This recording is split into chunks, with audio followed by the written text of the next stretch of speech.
Okay, good evening, everybody. Welcome back to Exploring the Lord of the Rings, session number 73, I believe. And tonight is a very exciting class because we are going to be talking about the poem, which is my favorite Tolkien poem ever. That is Aragorn's poem about Beren and Luthien that he sings at Weathertop, which is where we've gotten up to in the story. And we're going to be talking about that.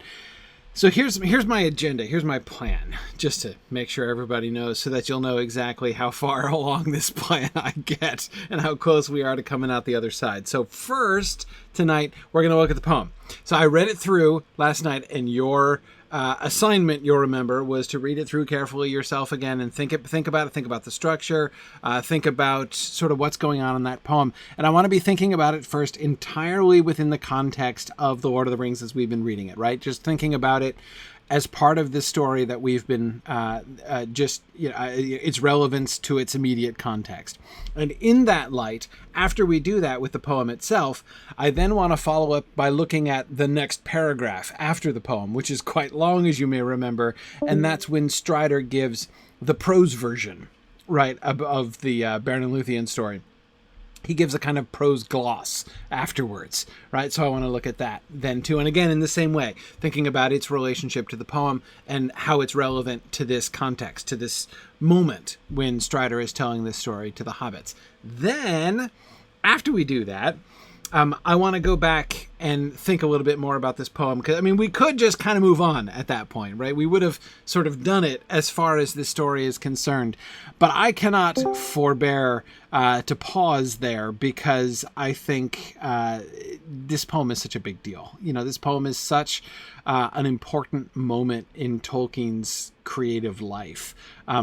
That I really kind of don't want to leave it aside. There, as I said last time, there aren't too many poems that I'm going to want to be like going back and bringing in all of the like earlier drafts and everything and really focusing on that. I want to focus mostly on the Lord of the Rings itself, the published Lord of the Rings itself, as we go through.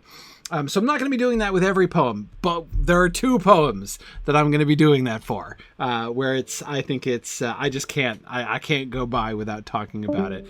And that's this poem and the Eärendil was a Mariner poem. So after we talk about the poem, and then we talk about Aragorn's prose explanation of the poem afterwards, then I want to go back and I want to look at the original draft of the poem and talk about the context in which the original draft of the poem emerges in the place where it kind of first came out, which was the alliterative lay of the Children of Húrin, which Tolkien was writing around about 1919 and 1920, right around there.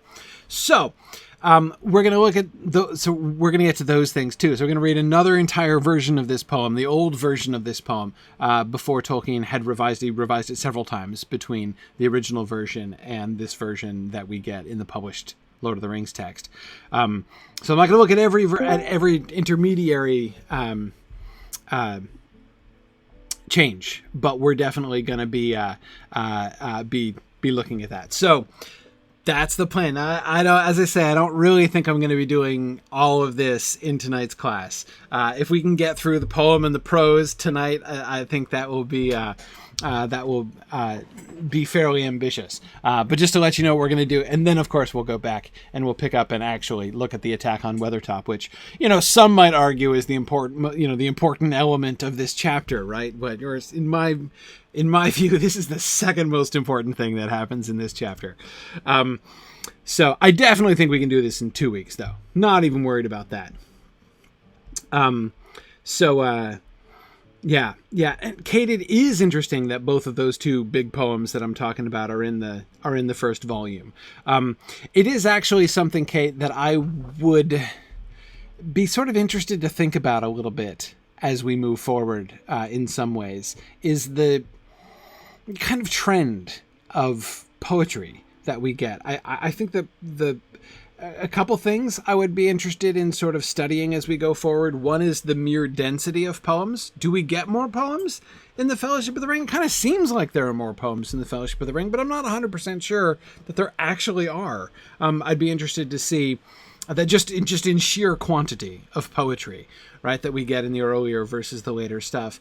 And then how does the later stuff change? Because it seems like some of the later poems, much of the later poetry is of a kind of a different sort.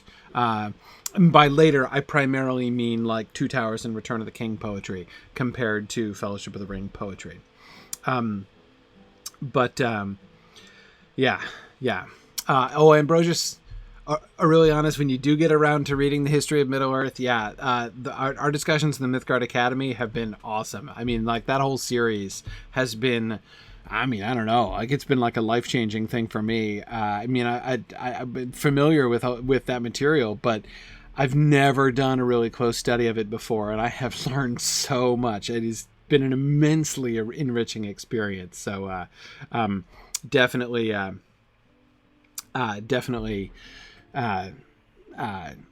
totally worth doing. Anyhow, okay. So let's keep moving. Let's go and go back to the poem. So, where was I? I know where I am. This is where I am. Okay. Linden Leaves, of course. The original name of the poem, of the first version of this poem, was "Light as Leaf on Linden Tree," which describes the dancing of Luthien. And you'll remember there's an echo of that still in the modern version of the poem, with feet as light as linden leaves. It says in this poem. So the recollection of that is still there. But my title for the class is meant to sort of also play on the pun of the leaves and pages and things as well. Okay. Let's go back to the poem. I'm going to go ahead and read it again. It's a long poem. It doesn't take that many minutes to read the whole thing, but I want to make sure that we get the whole thing in our head and then go back and listen, and it'll give us a chance to really hear. When you hear the multiple stanzas in a row, you get the sort of overall rhythm and shape of it a little bit more in your ear. So I want to do that. And then I want to go back and look at it stanza by stanza. Now, as I mentioned last time, this is one of the most intricate poems that he ever wrote. So the rhyme scheme and the shape of this poem, it's a stanzaic poem. And in any stanzaic poem, you're generally like the shape is always important. There's a reason that they break it in, the poet breaks it into stanzas in this way.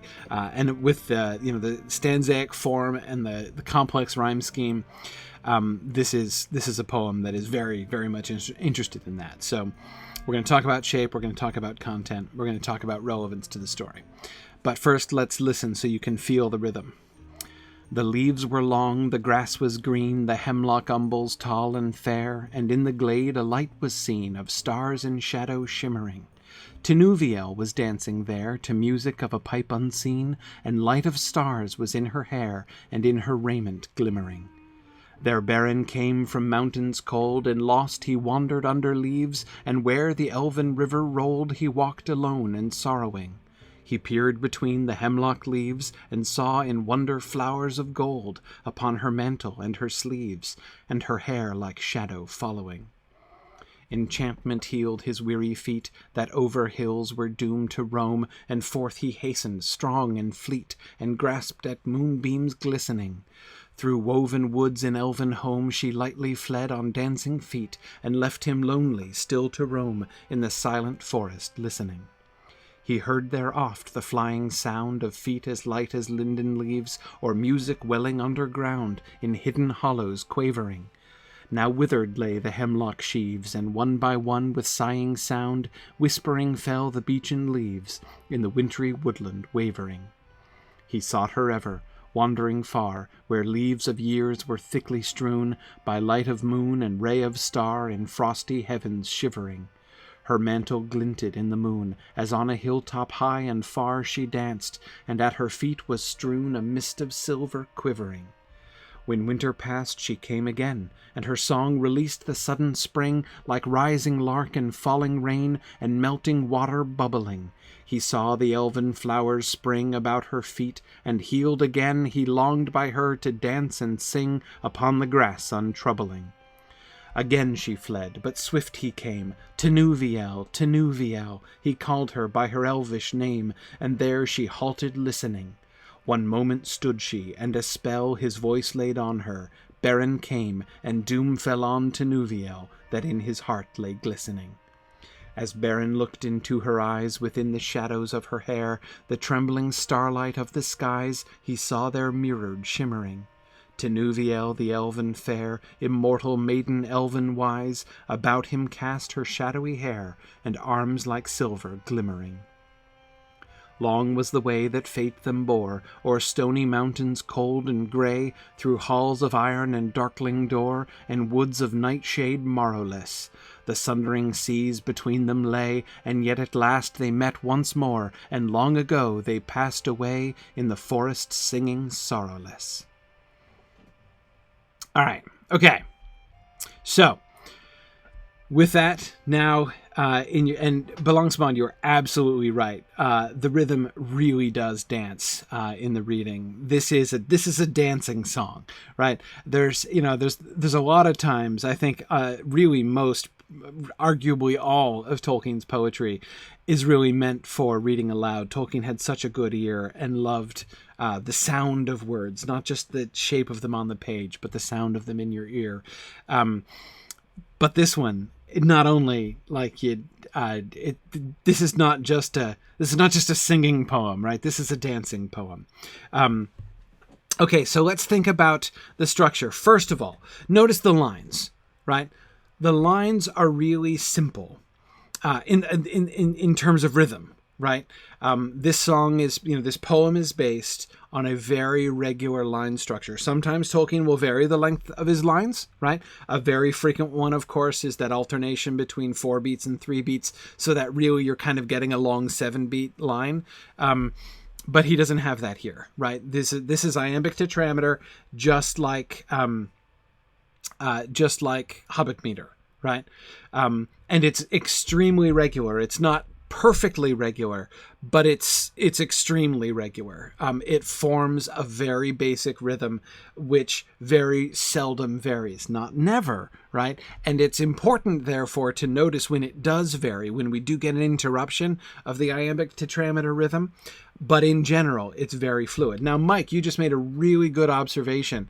This poem is 90% Beren and Luthien met, and then 10% they did some stuff, right? That is absolutely true, and I think super important to understanding this poem. That last stanza is really important, but you're right, also totally overshadowed. You can say it's being set up by the rest of the poem. You can also say it's totally overshadowed by the rest of the poem.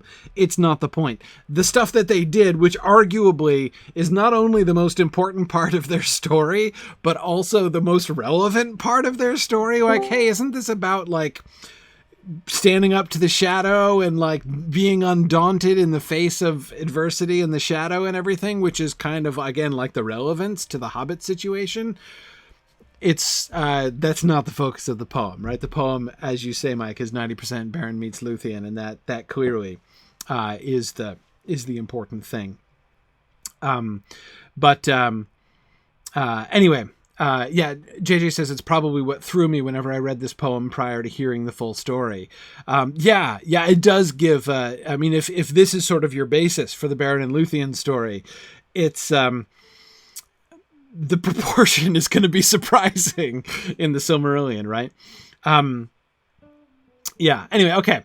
So, let's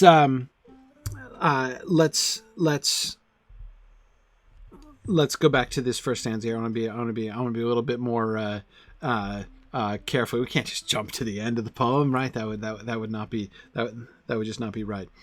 So again, the rhythm. The leaves were long, the grass was green. Perfect iambic tetrameter line, right? The hemlock umbels tall and fair, and in the glade a light was seen of stars in shadow shimmering. Tinuviel was dancing there to music of a pipe unseen, and light of stars was in her hair and in her raiment glimmering. perfect iambic tetrameter stanza, right? No real variations to the rhythm. So the very first thing that happens in this poem is the establishment of that very regular, very danceable rhythm, right? There are a couple times, Kate Neville, who I think is here tonight, gave an awesome talk on this poem. Well, on the original poem, Lightest Leaf on Linden Tree at Mythmoot. Was that last year, Kate, that you gave your your Linden Leaf talk? I'm sort of thinking about some of the things that you said in that talk. But one of the things she was like, it's basically 4/4, so you can dance to it, right? And yeah, it does definitely feel like that. Now, looking at the structure. The rhyme scheme, so although the rhythm is very simple, the rhyme scheme is not simple, right? Another thing, by the way, that you'll notice is that there is some enjambment of the lines, right? That is, enjambment, you'll remember, is when one poetic line just goes into the next, when there's not a break at the end of the line. Notice how this stanza is sort of shaped in that way. Notice it's 2 sentences. Right? The leaves were long, the grass was green, the hemlock umbels tall and fair, and in the glade a light was seen of stars and shadow shimmering. Period. Right? That's the first thing that happens. Tinuviel was dancing there to music of a pipe unseen, and light of stars was in her hair and in her raiment glimmering. Period. So the stanza is syntactically broken up into 2 groups. Into 2 sections, right? The first half evenly, 4 lines and 4 lines. Now, when I talk about enjambment, notice the difference in those first 4 lines. Notice the difference between the break at the end of line 1, the break at the end of line 2, and the lack of a break at the end of line 3, right? Line 3 to line 4 is more enjambed than the other 2 because the first 2 lines are at breaking points in a list, right? The leaves were long, the grass was green, the hemlock umbels tall and fair, and in the glade, right? So you get a natural pause at the end of the line. You don't get that at the end of line 3. And in the glade a light was seen of stars and shadow shimmering. If you put a break at the end of that line, you're doing it wrong, right? That wouldn't be right. To say, and in the glade a light was seen of stars and shadow shimmering. You can't do that, right? This is one thought, and it demands to sort of flow over. And that's something that we get. We don't get continuous enjambment, right? It doesn't go straight from one line. We often get breaks at the end, but not always. We do often get those these lines that sort of roll over. The second half, right? Tinuviel was dancing there to music of a pipe unseen. Again, we get those 2 lines enjambed, right? But then we don't in the next 2 parts. To music of a pipe unseen, and light of stars was in her hair, and in her raiment glimmering. Right? A more natural, not a huge pause, but a more natural pause. Not an end mark punctuation pause, right? But a very natural comma pause. In those 2 lines. So we can see that, but gosh, notice what happened there? Even that, right? Even that shape, the shape of the enjambment of the lines is symmetrical, right? Where we get the enjambment between the second 2 lines, right? The lines 3 and 4 of the first quatrain, and then lines 1 and 2 of the second quatrain with the pauses at top and bottom of the stanza. Even that has a shape, right? Even how the lines flow has a shape, which is kind of amazing. And then, of course, there's the rhyme scheme. So, what do we notice about the rhyme scheme? It's a complicated rhyme scheme, right? This is not a simple rhyme scheme. How many total rhymes do we have per stanza? How many rhymes? 3. Yes. 3 rhymes for every stanza. The A rhyme, the B rhyme, and the C rhyme, right? And yes, we do have Alia Eru, that exact same basic pattern of the C rhyme is always is a big constant, right? Line 4, line 8. So the 2 quatrains within the 8-line stanzas are tied together by the C rhyme, right? So you've got the first 3 lines and the 4th line, first 3 lines and the 4th line. So the 4th lines of both of the quatrains end with the C rhyme. And it's more than just a rhyme, right? It's a multisyllabic rhyme, right? Shimmering, glimmering. We have a 3-syllable rhyme there. And of course, we'll see more pattern as we move forward. But okay, so we get that. How about the A and B rhymes? Notice once again what we see there, right? So we've got the 3 lines and the 3 lines. Green, fair, seen, there, unseen, was in her hair. Okay, so there, unseen, hair, green, fair, seen. I did it backwards, right? And what do you notice? Again, it's not repetitive, it's symmetrical again, right? ABA at the top, BAB at the bottom, so that the A and B rhymes are balanced, but they're balanced between the 2 quatrains, which again reflect each other. Again, like a mirror image, not they don't repeat, they reflect. Just like we noticed with the enjambment of those lines, right, in that first stanza as well. So the way that this is broken, so fourth knowledge, you could say it that way. You could say that there's a continuous AB rhyme that's broken by the C rhyme, sort of interrupted by the C rhyme, and that's a perfectly fair description.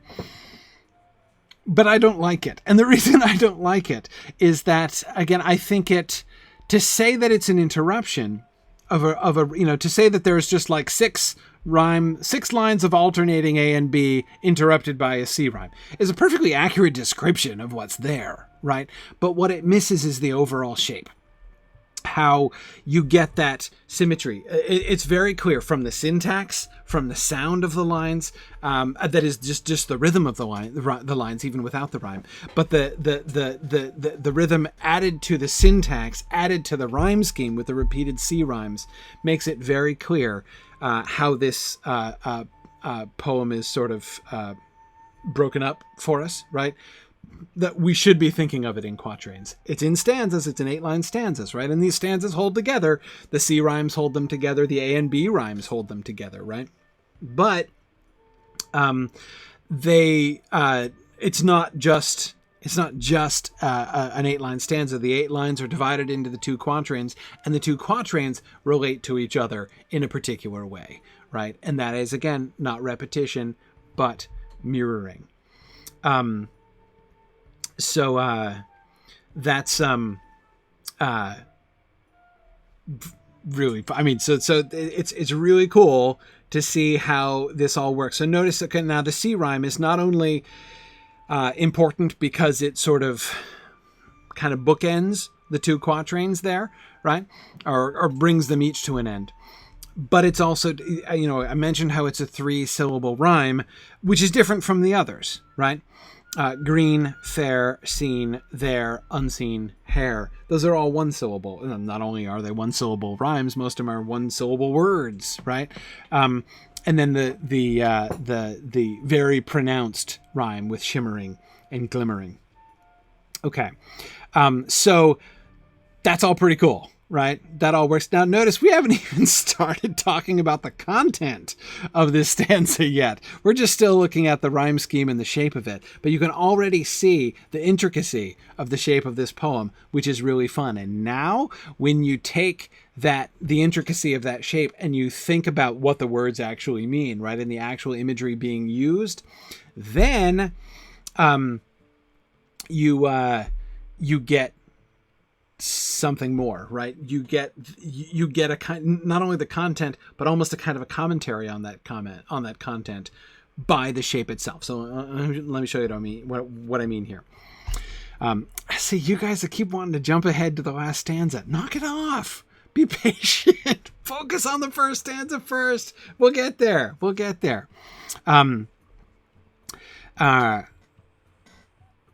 Yeah, and oh, by the way, I think the C rhymes here are stars in shadow shimmering. Yeah, those are. I think these are present participles, not gerunds. actually. Gerunds are nouns. These are not nouns. In her raiment glimmering. It's a present participle. So it is still it's a verbal, right? I mean, it's a part of a verb. But anyway, okay. Look at the first quatrain. Now that the shape has told us, right, that we should be looking at these two quatrains separately, let's look at the first 4 lines. What are we getting in the first 2 non-enjambed lines? The leaves were long, the grass was green, the hemlock umbels tall and fair. So this list is about the growth, right, of this forest. And we have the emphasis on the sort of the life and lushness of this forest, right? The length of the leaves, the greenness of the grass, and both the height and the fairness of the hemlock umbels, which is a phrase that I think I could just like repeat to myself almost indefinitely. Hemlock umbels. It is such a fun phrase to say. But anyway, and in the glade a light was seen, of stars in shadow shimmering. So the enjambed lines there in the second 2 lines of the quatrain actually has something happening, right? So we have first the description of the forest and emphasizing the lushness and the life of the forest, and then we get the light. And in the glade a light was seen, of stars in shadow shimmering. Now, what do you notice about the light of stars? What do you notice about the verbs here? Verb, I should say, as there's only one. Yeah, fourth thoughtless, exactly. It's in the passive voice, right? And in the glade a light was seen, of stars in shadow shimmering. Now, what's the effect of that? What's the effect of that choice? By using the passive voice for that verb, what does Tolkien establish here? Think about the effect of that now. The reason your English teacher always told you not to use the passive voice is that it conceals the doer of the action, right? When you do it like that, when you just say a light was seen, right? It's kind of like when a politician says mistakes were made, right? They say it that way because they want to conceal, they want to draw your attention away from the doer of the action, which is them, right? They don't want to say I made mistakes, so they say mistakes were made, right? So this is passive voice, right? Which draws attention away from the doer of the action and onto the object of the action itself. Rinroos, exactly. Yeah, Fourth Thoughtless says it removes agency. Yes, Rinroos says we place ourselves in the scene rather than hearing someone else seeing it. Yes, if the first stanza, notice Beren doesn't appear in the first stanza, right? Beren comes in line 1 of stanza 2. If there, in line 3 of the poem, it said, and in the glade, Beren saw a light. I mean, that would be like a terrible line. How clunky is that, right? But ignoring the sound of it and how it would work in the rhyme scheme, if he came in that way, right? And in the glade, Beren saw a light of stars and shadow shimmering, right? It's a story about Beren from the beginning. This poem does not establish a poem about Beren from the beginning, right? It is only secondarily about the dude who's actually seeing the light, right? The first and most important thing about this poem, before we even ever get any reference to the doer, to the actual actor here, is the light itself, right? A light is seen there, and it is seen. We will learn that it is seen by Beren, but before it is seen by Beren, it is seen by us, right? And that is pretty cool. And notice, Fourth Thoughtless, yeah, I mean, you could say that, I don't think the seer is the unseen piper. I mean, presumably the unseen piper is seeing too. Again, by putting in the passive voice, it makes it kind of inclusive, right? I mean, Beren is seeing it, we're seeing it, the unseen piper's probably seeing it too, but the music of a pipe unseen does that same kind of thing for me, right? That is to say, it kind of diffuses it. It's not a story about, like, it's, the pipe. Does this mean when it says Tinuvio was dancing there to music of a pipe unseen, does that mean that you couldn't see a pipe? Like An objective observer placed within this glade would not be able to see the pipe. I don't think that's necessary. There might be a piper sitting right over there, right? But if there's a piper sitting over there in a glade in which Tenuvio is dancing, let me tell you something. That pipe's going to be unseen because you're not going to be looking at it. You're going to be looking at Tenuvio, right? So yeah, if you want to avoid attention, then be the backup band for Luthien Tenuvio, because no one will notice you, right? It'd be like the the Silmarillion version of the witness protection program. So, anyway, no, but again, that I think is the point. This is all about sort of directing our attention and focusing. We get the experience first, right? And notice that experience that we get is not just an experience of seeing this. We're not allowed to see this objectively from the beginning, right? We see this and we are, by the description, we are enthralled from the beginning, right? Tenuvio was dancing there. Our first active verb, right? In the entire thing. We have linking verbs, right? Leaves were long, grass was green, hemlock umbles tall and fair. We've even skipped the linking verb, right? We've just sort of assume you're going to carry on. It's understood, right, that it's the hemlock umbles were tall and fair. In the glade of light was seen, so seen is now our first. It's an action verb, not a linking verb, but it's in the passive voice, right? And so of stars in shadow shimmering, present participle. Then we get our first regular, normal, active, indicative statement, right? Tenuvio was dancing there. That's the thing that's happening in this stanza, right? It's not about Beren. It's not even about us, right? We're invited to see it. This is about Tenuvio dancing, right? Tenuvio was dancing there to music of a pipe unseen, and light of stars was in her hair and in her raiment glimmering. And that's even the stars themselves are part of Luthien's backup band, right? Are we looking at the stars? No, we're not looking at the stars, right? We're looking at Luthien. And in as much as we see the stars reflected because we are aware of the stars in that they are glimmering in her raiment and that their light is falling on her hair, right? It's her hair that we're seeing. And it's reflecting the starlight draws our attention to the stars. Similarly, with the starlight, right? We get starlight twice in this stanza, right? And in the glade, a light was seen. What light? A light of stars in shadow shimmering, right? So there are stars shimmering in the shadow.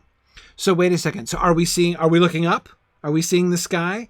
No, we're not seeing the sky. We're not looking up in the sky and saying, oh, hey, look, I see some stars glimmering in the shadows up there. No. It's the light of the stars that's glimmering in the shadow, right? The shadow under the trees.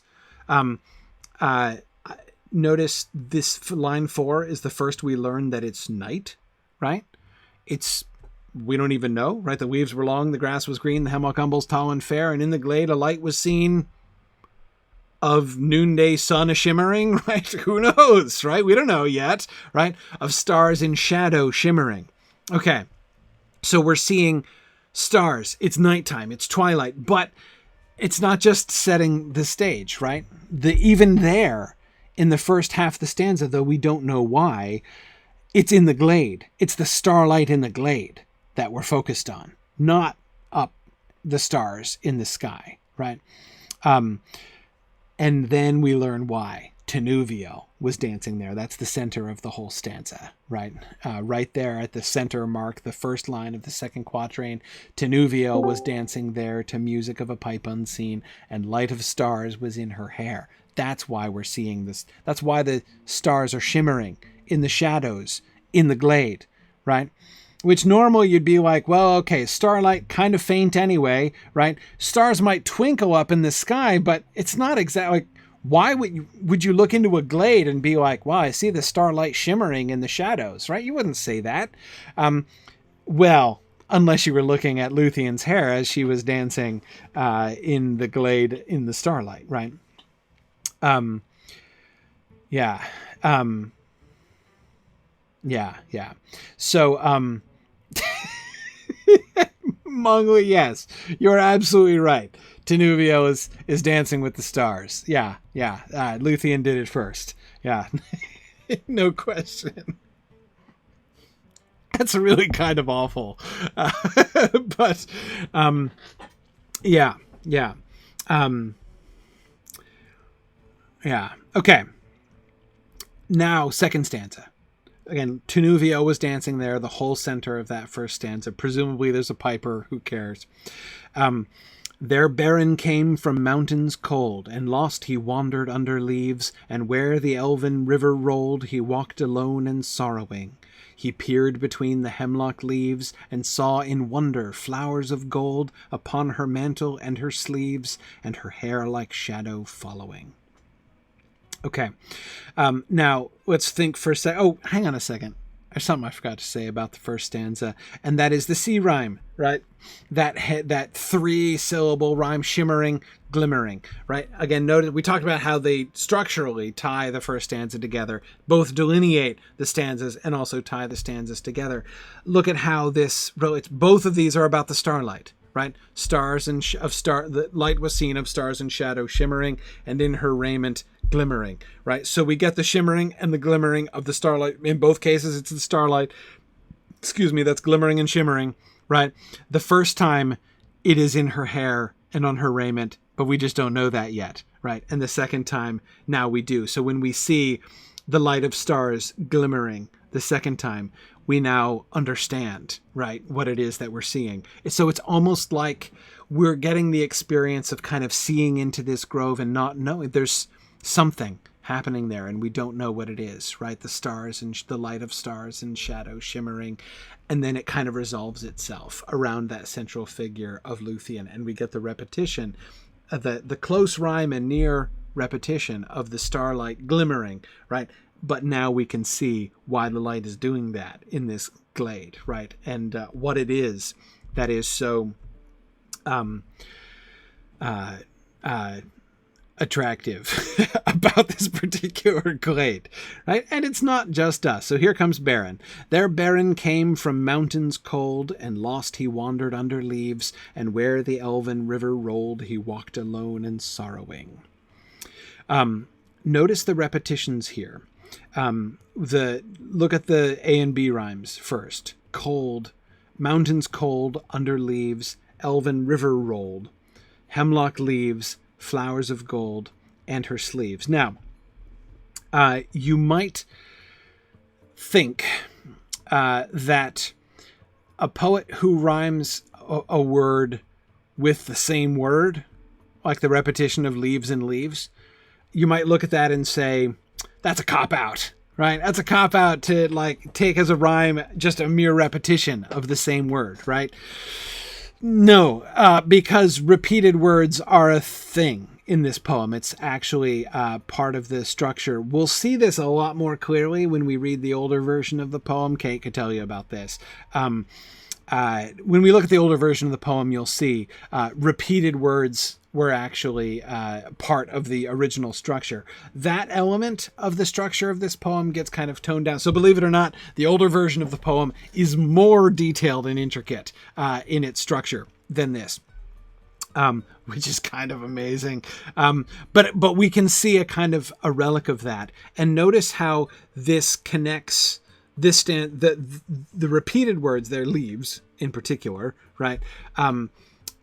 Connect it back to the previous stanza. Now, leaves was not used as a rhyming word in the previous stanza, but it's where we started, right? The leaves were long, the grass was green, the hemlock umbels tall and fair. So we started sort of from the forest, right? Again, notice how the poem kind of almost like gives us the experience of like, here we are, innocent mortals wandering through a forest, right? Oh, look at the leaves, aren't they lovely? Oh, the grass is great here.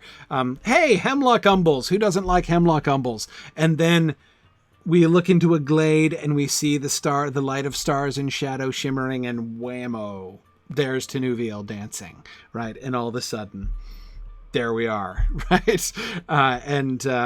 Sort of enchanted by the experience.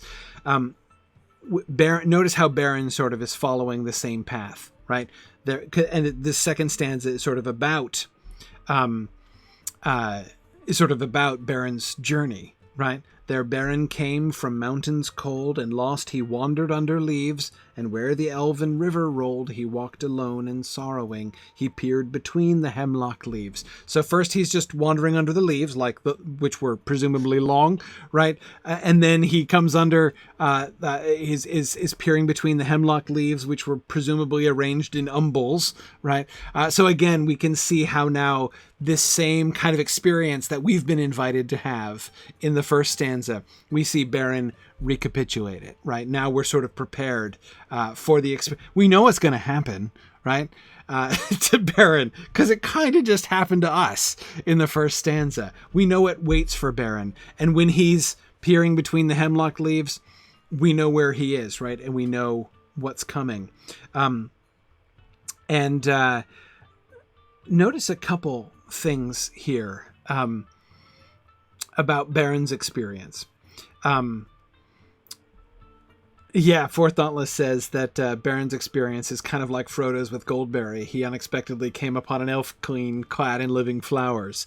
Yes, it is kind of like that, or rather, it's like what Frodo's. It's the experience that Frodo's meaning of Goldberry is compared to, right?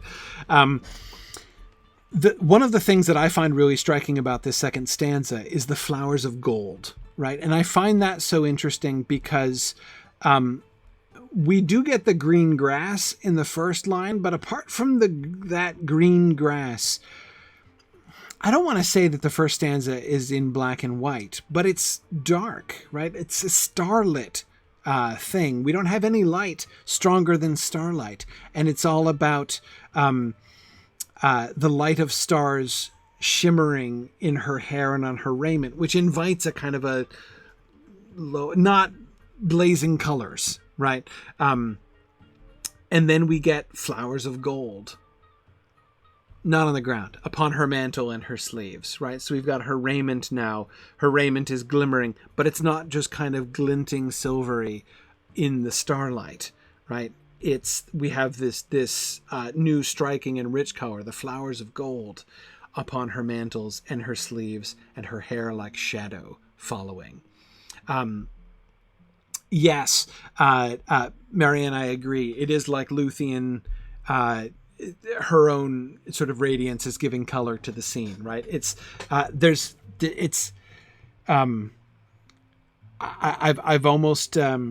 would almost be tempted, like, this experience, it's sort of like, I don't know, it's sort of like a version of that moment in the Wizard of Oz film, right, when the black and white suddenly resolves itself into color.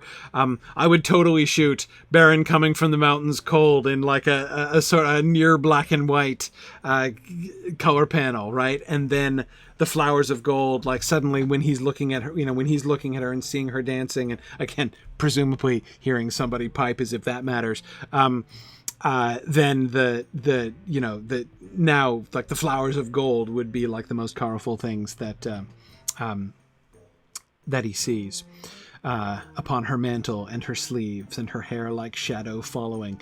And For Thoughtless, your recollection of that line about the elf queen clad in living flowers, notice it's not really clear about that.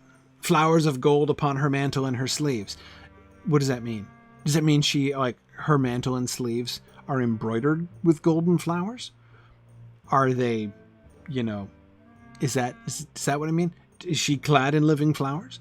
Are there actually golden flowers growing on her mantle and her sleeve? Or picked and placed? We have no idea, right?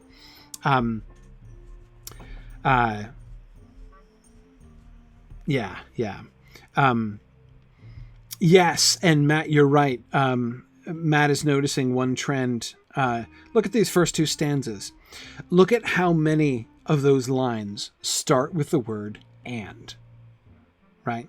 3 of them out of the 8 in the first stanza, 4 of them out of the 8 in the second stanza, right? That is definitely part of the rhythm, part of the sort of shape syntactically of this structure, right? Of this poem. There Beren came from mountains cold, and lost he wandered under leaves, and where the elven river rolled, he walked alone and sorrowing. Period. He peered between the hemlock leaves, and saw in wonder flowers of gold upon her mantle and her sleeves, and in her hair, like shadow following. Yes, it does enable, Matt, as you suggest, the sort of the images to build upon one another. Again, we see once again each quatrain is its own sentence, right? And each sentence is contained of these multiple parts, which lead to one another, sort of pile on each other. The first quatrain in that second stanza is about his journey, right? And notice where his journey leads to. Look at the end of that first quatrain in the second stanza. There Beren came from mountain cold, and lost he wandered under leaves, and where the elven river rolled, he walked alone and sorrowing. Right? The end of Beren's journey is, so far as he knows, loneliness and sorrow. He has come from the cold mountains, and we don't know anything about those cold mountains in this poem, but it doesn't sound like much fun. And even when he's wandering under the leaves, that sounds like an upgrade, right? I've gone from cold mountains and I'm now wandering under leaves, which we know are long and probably have green grass under them and everything. And the hemlock umbels are great around here. So again, this sounds like he's trending up, right? Beren is. But he's not, actually, right? He's following the Elven River. The Elven River is rolling along, but even though he's walking by the Elven River and he's wandering under the leaves, he's walking alone and sorrowing. He peered between the hemlock leaves and saw in wonder flowers of gold upon her mantle and her sleeves, and her hair like shadow following. Notice that we don't get her even, right? What we get of her in that second, she sort of appeared in the middle of the glade in stanza 1 for us, right? Tinuviel was dancing there, we get in line 5. We don't get that with Beren. You know, he walked alone and sorrowing. He peered and saw Tinuviel, right? We don't get that. All we get are these images. He looks in and what does he see? He sees flowers of gold all of a sudden, right? In the darkness, he can see. But have you ever seen a golden flower by starlight, right? It doesn't look really gold. I mean, the gold isn't really going to pop in starlight. I don't think. Yes, Mad Violinist, I think that's a great way to look at it. She's too much for him to take in all at once, right? He gets these fragmentary things of the gold of the flowers on her mantle and her sleeves, the shadow of her hair following behind her, right? It's like his eyes can't keep up with her, right? Can't take her in all at once. And Matt, yeah, we do get this sense of getting initial glimpses through the leaves there as well. He has no idea what it is that he's seeing. He's not looking for anything, right? He is wandering alone and sorrowing. Right? He walked alone and sorrowing. And notice now, in the first stanza, those C rhymes, right? Those C rhymes were tying shimmering and glimmering. When we talked about the repetition there and the effect of that repetition before and after we get to Nuviel, right? Notice the second stanza works very differently, right? Sorrowing, following. First we have him alone, right? And that rhyme, I find that rhyme a deeply moving rhyme. To rhyme sorrowing, right, being accompanied as it is in the line by the concept of loneliness, right, to rhyme sorrowing with following, right? Her hair is following her. We know that he is going to be following her, not quite as closely as her hair, right? But you know, the word following suggests a togetherness, right? Two things moving together. In this case, her and her hair, right? But anyway, it's a major change for him, right? Who was not only alone, but also sorrowing. And now in that state, to find himself suddenly looking in and not even understanding yet what he's seeing is very, very moving, I think. Hey, look, stanza 3. Enchantment healed his weary feet that over hills were doomed to roam, and forth he hastened, strong and fleet, and grasped at moonbeams glistening. Through woven woods in elven home she lightly fled on dancing feet, and left him lonely still to roam in silent forest listening. Okay, so, another thing that we haven't talked about, right, so far, which is another sound thing for these, is the tendency to alliteration in these lines as well. Remember back in the first line, the leaves were long, the grass was green. It's not a constant alliteration through, but alliteration is definitely part of the music that is often used in this poem. And we can hear it being used to good effect in this stanza, I think, especially, right? Forth he hastened, strong and fleet. The forth and fleet there, I think, are important. The grasped and glistening. Through woven woods in elven home she lightly fled on dancing feet, and left him lonely. Oh, left and lonely. That's terrible, right? The alliterative connection between the words left and lonely is very sad, isn't it? Still to roam in the silent forest listening. Notice what we see in the rhyme scheme. Again, once more, even more strongly, we see Tolkien using repetition in those A and B rhymes, right? Weary feet, doomed to roam, strong and fleet, right? Those 6 words tell a big part of the story of this stanza, don't they? Weary feet, doomed to roam, strong and fleet, right? He is healed, right? He is strengthened. He is invigorated. He's already been himself transformed by this experience of just catching a glimpse of her through the leaves, right? But then notice elven home, dancing feet, still to roam, right? So we get, first let's look at the A rhymes, right? Feet, fleet, feet, right? The fleetness of feet is a thing here, but look how this goes. First we have his weary feet, right? And then his weary feet become strong and fleet, right? As he is healed and inspired. And then we have her feet, right? So his feet, which may once have been weary, may be strong and fleet now, right? But her dancing feet, forget about it, right? When we shift from the focus on him in the first half of the stanza to her in the second half of this, in the second quatrain, right? And you can see how the focus works there. The first 4 lines is about him, and the second 4 lines is all about her, right? Well, about it's, he's involved, but it's what she's doing, right? Yeah. So she flees lightly on dancing feet. And notice how even the alliteration in that line, she lightly fled on dancing feet.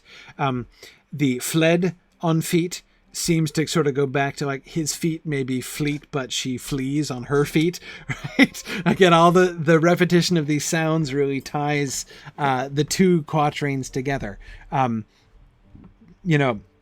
His weary feet may be strong and fleet now, but he don't know from fleet, right? Her dancing feet, and when she flees, forget about it. But now look at the B rhymes. Roam, elven home, roam, right? So you've got 3 B rhymes. The first and the last rhyme are the same word, but oh man, look at the difference between the 2 of them, right? Enchantment healed his weary feet that over hills were doomed to roam. Now, the verb in that second line is past tense, right? That over hills were doomed to roam. But with the healing of his weary feet, And of course, I don't know about you, but I can't even hear the phrase weary feet without thinking of Frodo, right, as we've already been looking at. But, there's got to be a little bit of relevance there, but let's not worry about that even yet. Okay, so his weary feet have been healed. Now, so it doesn't say that over hills had been doomed to roam, right? We're not going to make that a perfect tense. His roaming, his dooming, right? His doom to roam. We're not told explicitly that doom is over now. But there's almost a feeling of that, right? Like he is anticipating that. His weary feet have been doomed to roam, right?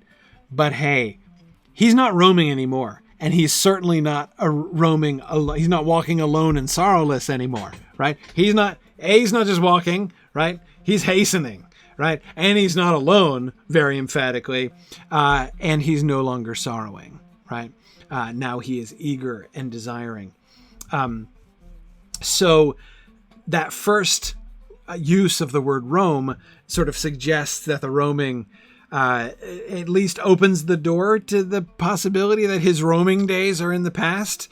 He's not just roaming anymore. He's hastening, right? He's got a goal. He's got a destination, and he's not and because of that, he's not sorrowing anymore either. And then, the crushing repetition of Rome at the end, right? She lightly fled on dancing feet and left him lonely, still to roam in the silent forest listening.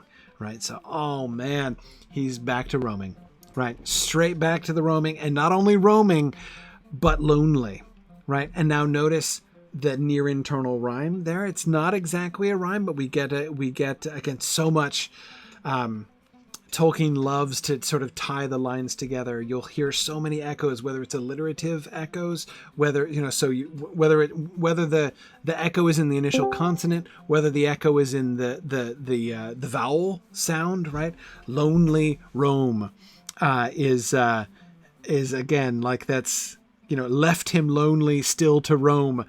Those three words, left, lonely, roam, right? Left and lonely are tied together by those first sounds. Lonely and roam are tied together by their vowels, and the three of them together are just crushing. Left, lonely, roam. Oh man, that's so hard, right? The poor lonely guy who just has been transformed briefly, right?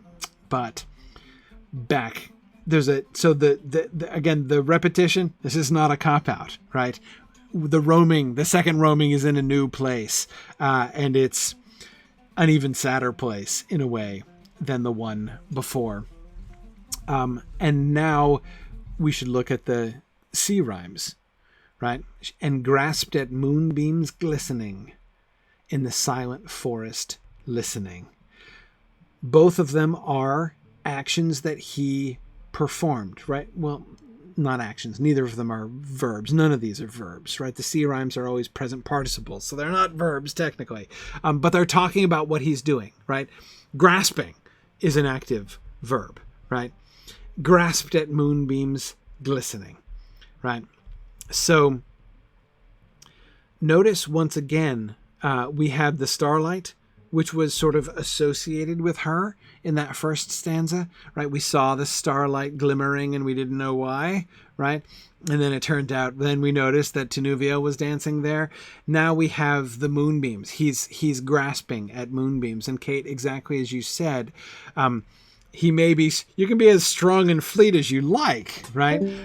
But you can't catch moonbeams by strength or by speed. Right? No matter how strong, no matter how fleet, no matter how determined you are, you can grasp at moonbeams all night long and you're not going to catch them, right? There's a kind of futility, and not just futility, there's a kind of presumption about that, right? Almost a sort of madness about that. Like, what are you doing? Who are you that you think you can catch a moonbeam, right? You must be a very great fool if you think you can grasp at moonbeams and catch them, right? And Valori, yeah, it's hard to avoid the connection of insanity and with moons, right? With the shift from starlight to moonlight here. Exactly, Belongsbon. You could be under an enchantment, which would also explain it, right? Why you would act in this way. But again, presumably it is the moonbeams. I'm going to go out on a limb and guess that the moonbeams were not actually the target of his grasping, right? I don't think he was actually trying to catch the moonbeams, but the speaker of the poem, by telling us this, right, is essentially suggesting trying to grasp Luthien herself is just as futile, right, as trying to grasp the moonbeams themselves, howsoever they glisten, right? And again, the way that glistening should remind us of glimmering in the first stanza, right? The light of stars in her hair and in her raiment. Make sure that we are in no doubts, right, about what exactly he is grasping for. And Bruce, you are so right. Tolkien loves GL words. GL, I think you gotta say, right, GL is one of his favorite consonantal sounds. I mean, I think that's demonstrable. Absolutely. Yes. Glimmering, glistening, gleaming, glittering, gloom, gloaming, I would add. Gloaming is a favorite word. Yeah. No, he loves that sound. Absolutely. Tarloniel says somewhere a piper is pointing and laughing. Yeah, probably so. But again, notice who doesn't appear. The piper, right? Presumably there's a piper somewhere, but whatever. Okay. But hang on. I was talking about that Rome repetition, right? The B rhymes, but I skipped the middle one, right? Because we don't just get Rome. We do get Rome twice, right? But we get something else in the middle, right? We get a third line. Well, second B rhyme, but because we just have the one. But that the line that's in what separates Rome number 1 from Rome number 2, right? Sad, but hopefully in the past, Rome number 1. Even sadder because now in the present and future, Rome number 2. And what is in between them? Elvenhome, right? Through woven woods in Elvenhome, she lightly fled on dancing feet, right? You're in Fairy, dude. Right? This is her home. The woods, the woven woods, right? The alliteration, and especially when alliteration is in 2 consecutive words like that. Has that even happened? Have we gotten that in this poem yet? 2 consecutive alliterative words? I don't think we have. I don't remember one. Shadow shimmering. Okay, we did get shadow shimmering.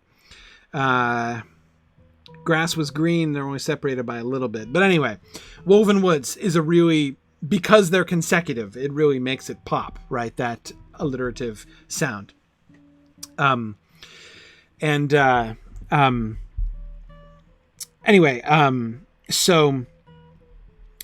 thought was great observation. The repetition of Rome, he says, really emphasizes the word still in that penultimate line, right? And left him lonely still to roam. He's still lonely. He's still roaming, right? Back to the old roaming drawing board for Beren, right? Except now worse than before, because before he was just lonely and homeless and wandering, right? Now he almost caught something. He caught a glimpse of something and has lost it. But anyway, back to the woven woods. Woven woods, right? So again, that's a phrase that really pops because of the alliteration. And woven, apart from the alliteration, is a really interesting adjective to use to apply to woods, right? Woven? Woven in what sense? Who's weaving them together? The idea that the woods are in some way artificial, that's not the right word because it has a negative connotation, but that there's craft involved there, right? The woven woods, through woven woods in Elvenhome, she lightly fled on dancing feet, right? You get this sense of like the woods closing in behind her, right? Because they're woven together. These are elvish woods we're talking about here. And she's an elf, clearly, and she is lightly fleeing into the woven woods in Elvenhome, and you get a pretty clear sense that, again, howsoever strong and fleet his formerly weary feet might have become, he is going to have less luck in trying to pursue her through those woven woods. than before. But Kate, you are also right that we get it looks like a spell, right? You also, a spell is another thing that you weave, right? So yes, it's not only sort of suggesting craft, but suggesting enchantment as well. Absolutely. Mad Violinist, great point as well. Mad Violinist says she lightly fled on dancing feet. We are not invited here. I totally agree with the Mad Violinist that we are not invited here to imagine Luthien seeing Beren not only looking at her through the bushes, right, but leaping out strong and fleet, right, and trying to grasp at things, right, which would be off-putting potentially, right. We're not invited to see Luthien as like shrieking and screaming and running away in terror, right? Lightly, she's fleeing lightly, which of course talks about how swiftly, she's running and how her feet barely hit the ground. But she's still dancing, right? Lightly fled on dancing feet. It's almost like she barely even interrupts her dance, right? She just kind of segues into the fleeing part of her dance, but it's all part of the dance, right? It's not, I agree. I do not think that Luthien is terrified here. Tarlonio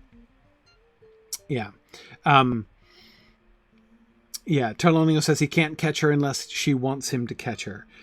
She knows it, and maybe he knows it too. Maybe. Not sure about that second one, but I do think about that former one. Because see, this is, you can do an experiment with this, right? If you're a mortal walking in the deep forest and you see an elf maiden, or maybe many elf maidens dancing in a glade, what's going to happen? Step out into the ring. What's going to happen? What would you put your odds at catching an elf maid in these circumstances, right? Not good. This is a kind of thing that happens all the time in fairy tales, right? The standard thing, at the very least, it's going to vanish as soon as you step out into the fairy ring. It's going to vanish away, right? That's the best case scenario, right? The worst case scenario is that something bad might happen to you, right? Yeah, Tomas, it often is a one-way ticket, right? You could find any number of unpleasant things have happened to you because you're transgressing, right, when you do this. And note, we have experimental proof of this within Tolkien's literature, right? Exactly as several of you are remembering. Matt, exactly. You could end up dancing with them, right? That could happen. And you could go home and find that you've been dancing for 100 years, right? That also often is a kind of thing that happens. But exactly, as Kate says, and as Bruce is saying, we know what happens when you break into a fairy ring, because we saw what happened when Bilbo did it and Thorin did it in The Hobbit, right? They vanish, and maybe you're cast into a magical slumber. Maybe you're kidnapped and taken away and imprisoned in an elf mound, like Thorin was the third time, right? You could end up with ass's ears. Mad Violinist, I absolutely agree. There's even, remember, an element of this same concept with Actaeon and his hounds in Greek mythology, right? That story, seeing Diana bathing and being, or Artemis, perhaps, if I'm doing the Greek version, and then being turned into a stag and having his own hounds hunt him down. There's an element of the same myth there as well, right? So, anyway, your odds aren't good, and in general, so again, the elf maiden in question, not a whole lot to worry about, right? She's not the innocent victim here, right? She's kind of in control of the situation, and she seems to know that. Okay.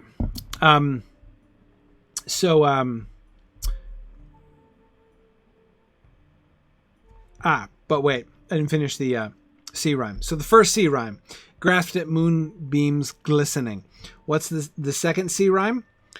where does this, because of course we have the first stanza has his freedom from doom, right? And his healing of weariness and his strength and fleetness and the end of the roaming, right? And then we have left him lonely still to roam in the second half of the stanza, right? So again, we can see the symmetry between the two quatrains within the stanza. In the silent forest, listening. Oh man, silent and listening are sad, right? That's a sad combination right there. Not only because apparently the piper has gone away, as if anybody noticed, but the forest is silent now, right? No more music, no more dancing, and he's left there listening. So he was grasping actively at the moonbeams, and now he's left and he has to roam, and all he can do is sit there and perform. He's still performing an action, right? But he's performing it passively. Again, now it's just the present participle describing his state. He's in a listening state, right? He's just listening.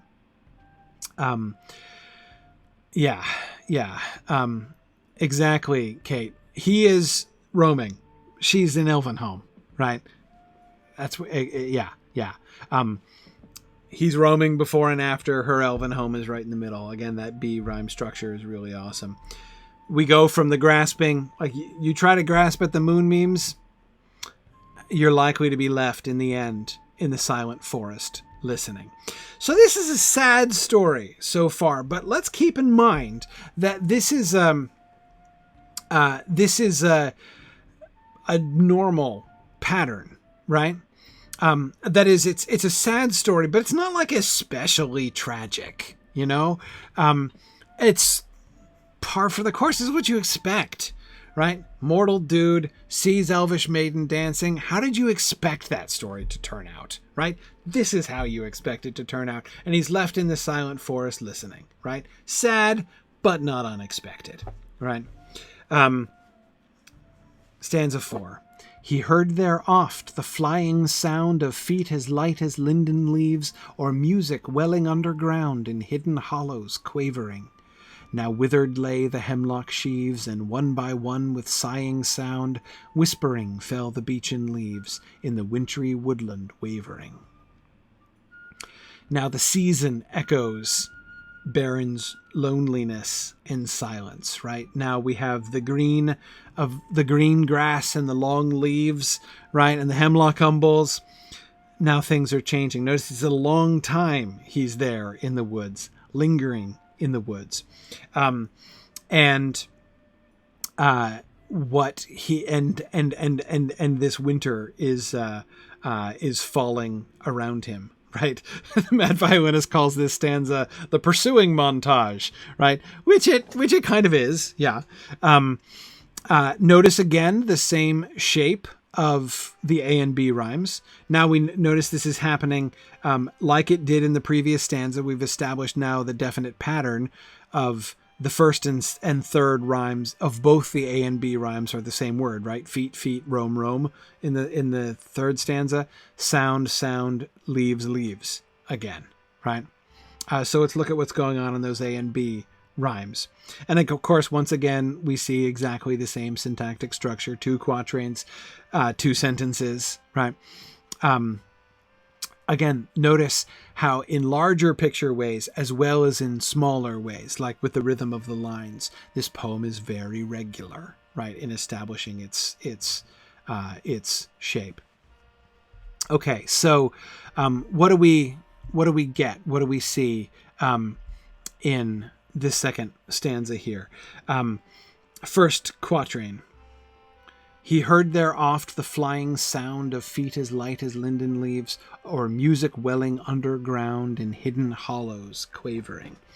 Okay, we have him hearing things, but distantly.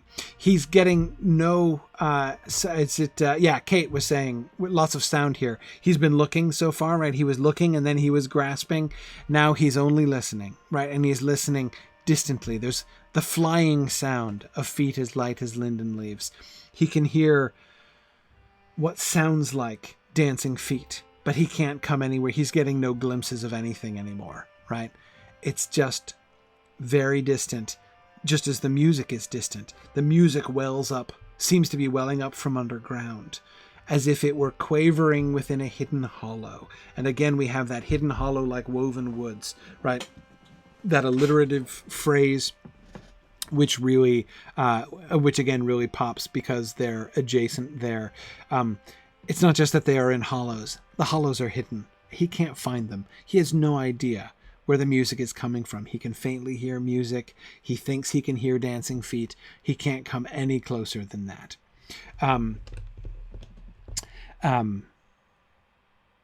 Notice the triple alliteration that we get in the light as feet as light as linden leaves in that second line.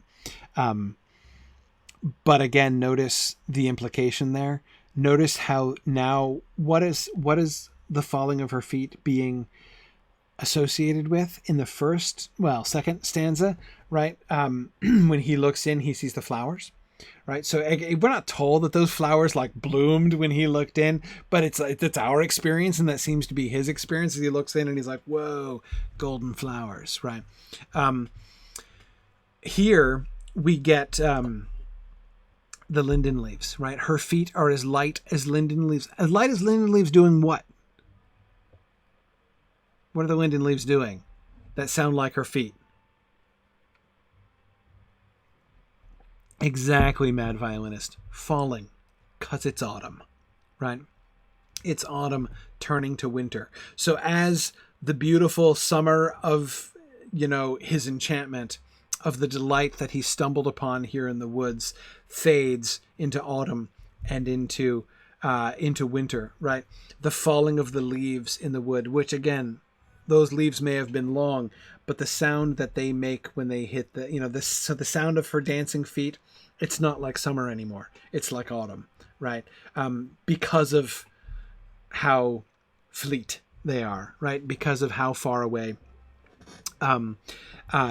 It's like the falling of the leaves, the passing from summer to autumn, the sort of despair of his heart. And yes, as Kate points out, linden leaves turn golden in the fall, right? So yes, we should be imagining golden leaves falling and hitting the ground like the golden flowers on her mantle and her sleeves. And the word quavering is an interesting one. It's of course modifying music, right? The music is both welling underground and it's quavering in hidden hollows, right? Those are the two things that the music is being described as doing. The music, so the source of the music, the welling sort of suggests it's coming from its source, but its source is you don't know where the well is, you just see the stream, right? He can hear the music, but he can't find the wellspring, right? He can't find the source. And it's quavering in hidden hollows. Again, it's so faint. It's like it's coming in and out, like it's breaking up, right? Second quatrain of that stanza. Now withered. Now we've gone from autumn into winter in the second quatrain, right? Now withered lay the hemlock sheaves, and one by one with sighing sound, whispering fell the beechen leaves in the wintry woodland wavering. Okay, so the beechen leaves are now also falling, one by one with sighing sound, whispering fell the beechen leaves in the wintry woodland wavering. The linden leaves falling to the ground, the golden linden leaves, are like the sound of her distant dancing footfalls, right? So distant that he can barely hear it. Now the sound of the beechen leaves that are falling are like his own sighs, right? His own loneliness, his own sadness, his own weariness, as he is still doomed to roam, doomed to loneliness, right? As he is still waiting and seeking. But remember that last C rhyme in the third stanza, listening, right, is what he's doing. He's passive. He's not active. He's not hunting. He's not pursuing. He's not scouring. He's just listening, right? And he hears stuff, but we don't see him doing anything. Notice the complete lack of action by Beren. All we get is landscape description here, but the landscape, just as the leaves falling are like her feet that he hears, I think the beechen leaves falling, as I say, are like his own sighing, right? So the description of the change from summer into fall and from fall into winter not only conveys the passing of time, but also gives us an insight into his own experience, right? This is the winter of Beren's discontent. Yeah, Lincoln, I absolutely agree. Lincoln says, for an elf poem, we're getting an awful lot of Beren the human's perspective. Absolutely. This is not an elf poem.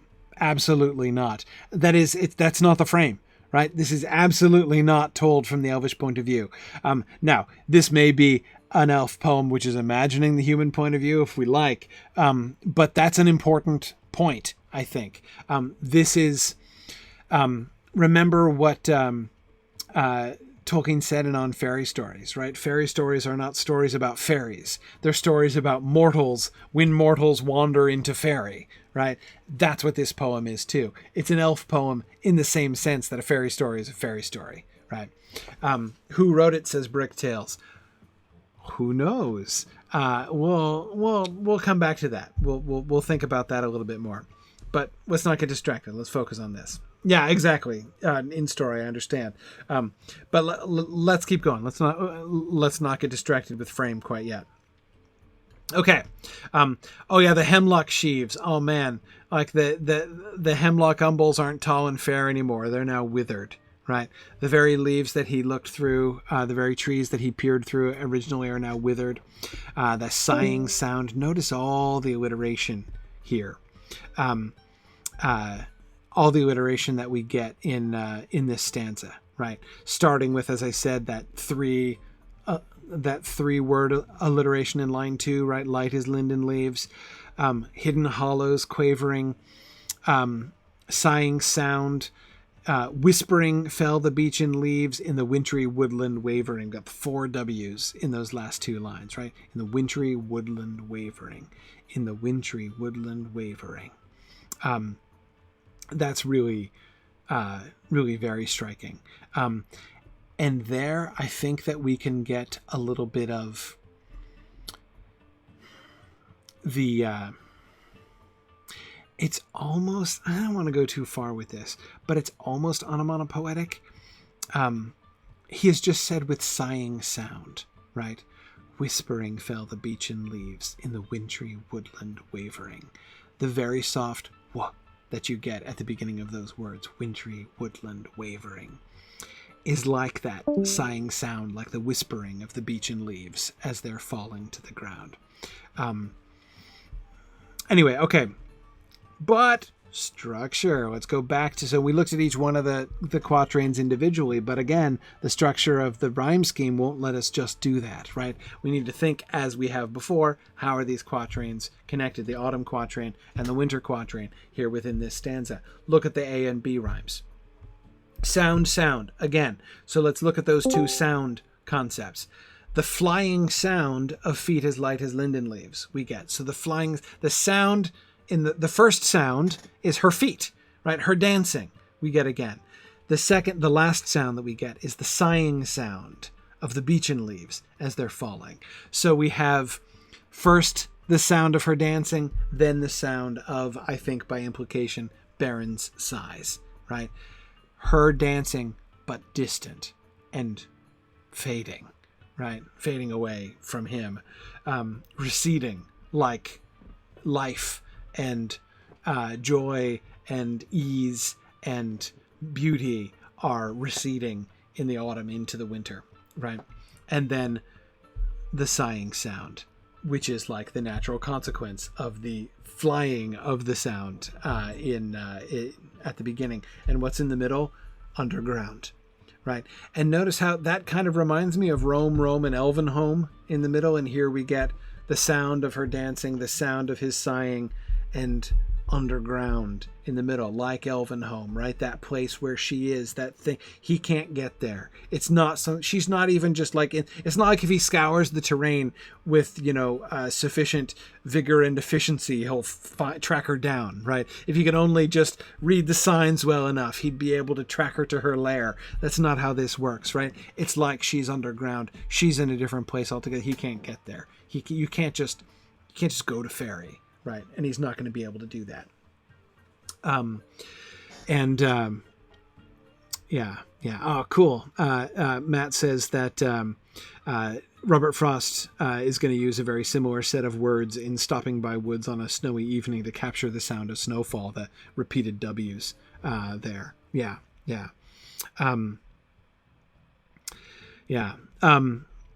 Okay, so again, so we can see how the sound underground works. Let's look at the others. Leaves, and Hemlock Sheaves, right?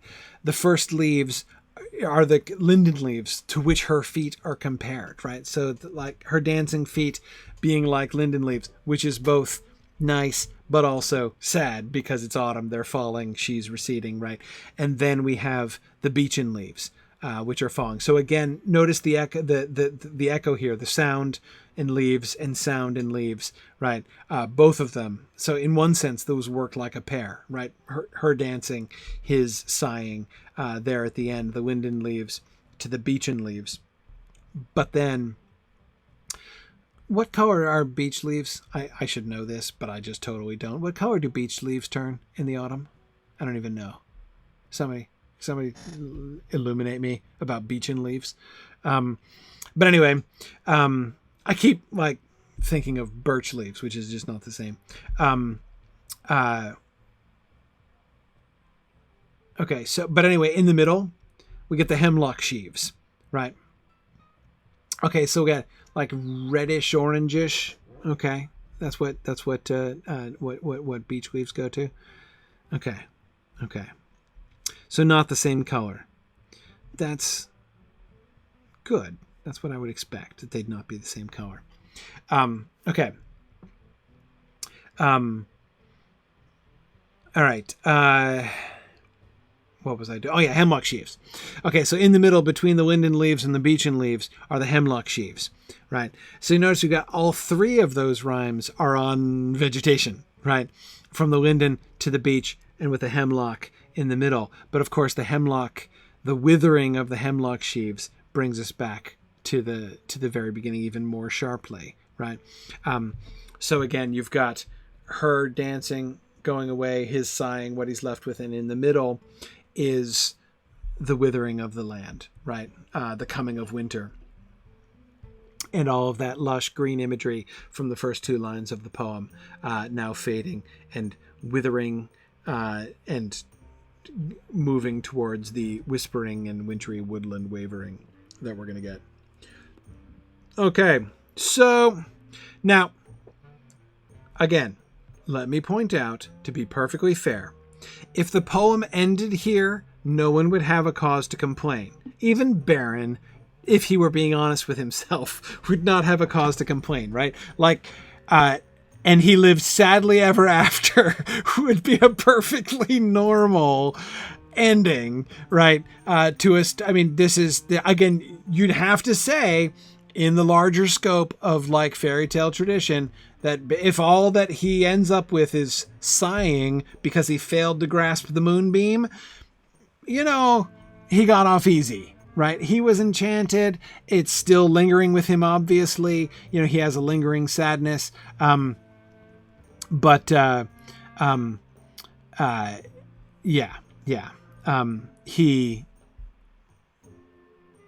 has no cause for complaint, right? This is how it normally ends. This is how it should end, in a sense, right? But this, of course, is not the last stanza in the poem. Wait a second. What is it? Let's count again. This is stanza 4, right? Let's peek ahead. 4, 5, 6, 7, 8, 9. Okay, so what it is the end of the first half of the poem, right? The next stanza after this, after in the wintry woodland wavering, is going to be the central stanza of the whole poem. And we should probably start thinking about that, right? Because having seen in small ways within each stanza, right, how intricately shaped each stanza is, we should probably think about panning out, because I'm willing to bet there's going to be some structure in the larger poem as a whole with different stanzas corresponding to each other in different ways, right? And since symmetry has been the primary mode so far, that's, you know, what I think we should be first, should first occur to us to look for, right? So the next stanza being stanza number 5, potentially interesting, right? So let's with that in mind, move on here. He sought her ever, wandering far, where leaves of years were thickly strewn, by light of moon and ray of star, in frosty heavens shivering. Her mantle glinted in the moon, as on a hilltop high and far she danced, and at her feet was strewn a mist of silver quivering. Okay.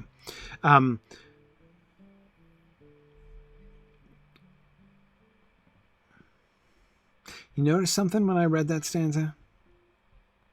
That sounds different. There's a difference in this stanza, which I'm just looking back. We haven't had that. That hasn't happened. That's never been a thing. Ever. Nope. First instance. And the instance, what I'm talking about, is that pause. The rhythm broke. We've not broken the rhythm ever in this stanza. Right? We've had almost perfect iambic tetrameter for 4 solid stanzas.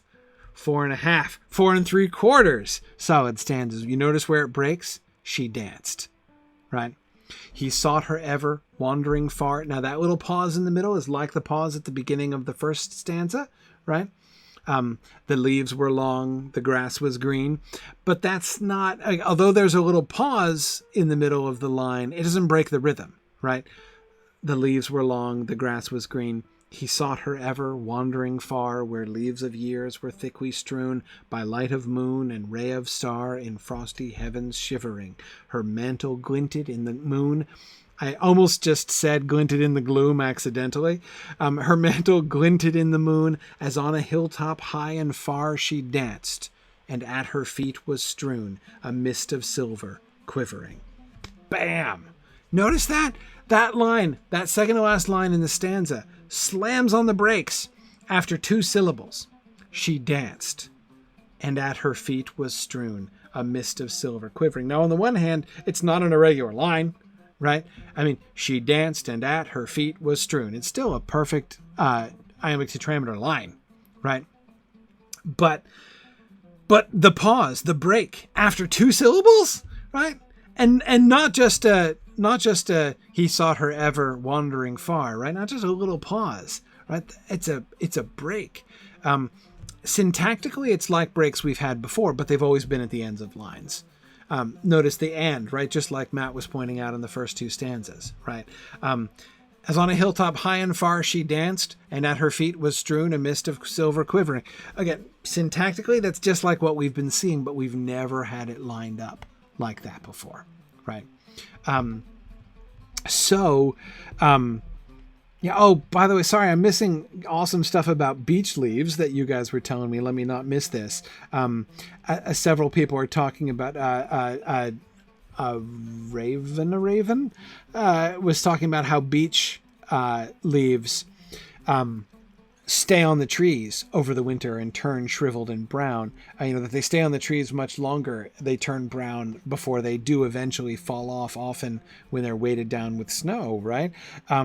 So that idea of the beechen leaves, which are still clinging to the tree, even though they're dead and withered and brown, and then eventually fall off with a sigh long after the leaves of the other trees have all fallen. Yeah, that might be relevant to Beren's situation. I can totally see that. Yeah, Mad Violinist, I absolutely agree. I think the reason for the pause, what the pause creates, is that sense of, sort of perking up, right? As on a hilltop high and far, she danced. whoa, there she is, right? We stop this alliteration, we stop this rhythm to bring you a news flash. She's dancing, everybody, right? Because that's, of course, what we get here. He sought her ever. Now, notice again, in the last stanza, which, the autumn and winter stanza, it was all about Beren, but it wasn't about Beren at all, right? It never mentioned him. It didn't talk about anything that he did. Now we get him again, right? And we get him using active verbs. We have him not just sitting, not just listening. Now he's seeking, right? He sought her ever, wandering far. Notice that. Oh, so cool. He's wandering again, just like he wandered at the beginning, right? Wasn't wander his verb? Yes, it was. And lost, he wandered under leaves. Apart from came, which is fairly neutral, wandered was his verb, right? And now he's wandering again, but he's not just wandering, right? He was roaming, and now he's roaming again. But the new roaming, not exactly the same as the old. He might be still roaming, but it's not exactly the same, right? He's wandering again, but he's not just wandering lonely. He's seeking, right? He sought her ever, wandering far, where leaves of years were thickly strewn, by light of moon and ray of star in frosty heavens shivering. First quatrain, all about the seeking, all about his wandering, right? It is highly directed wandering.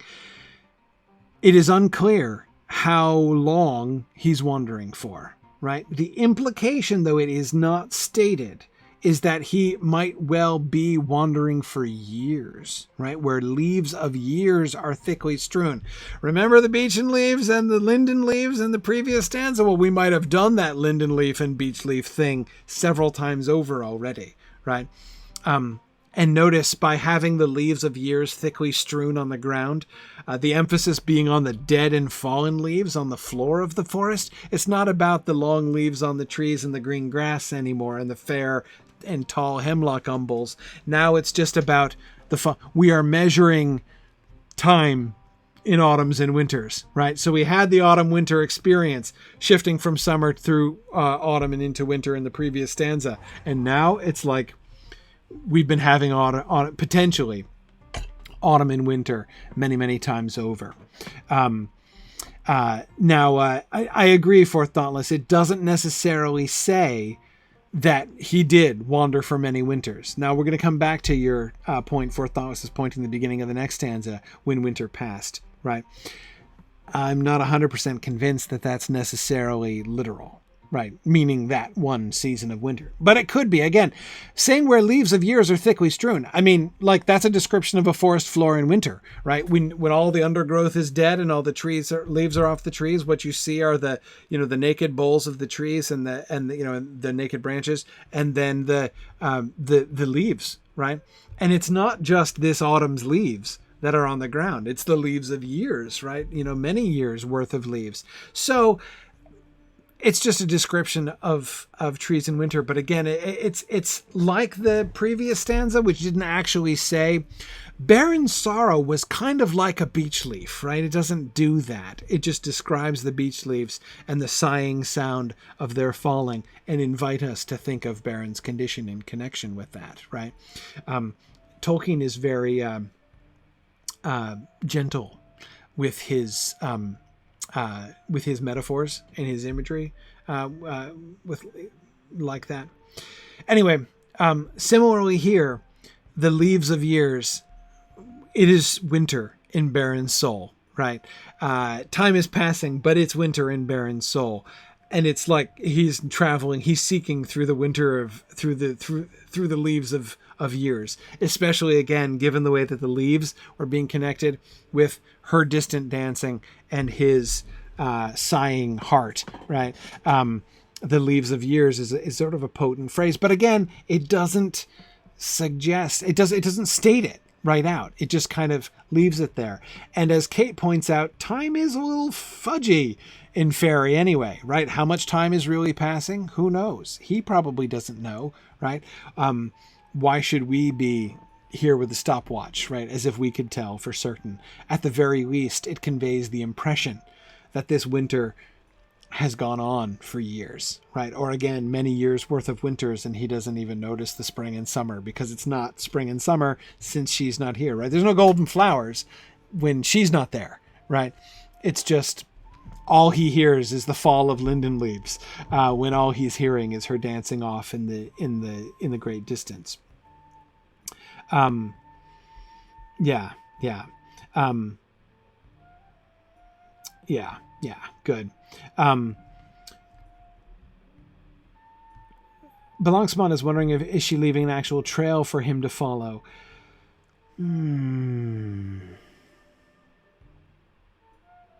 I don't think so.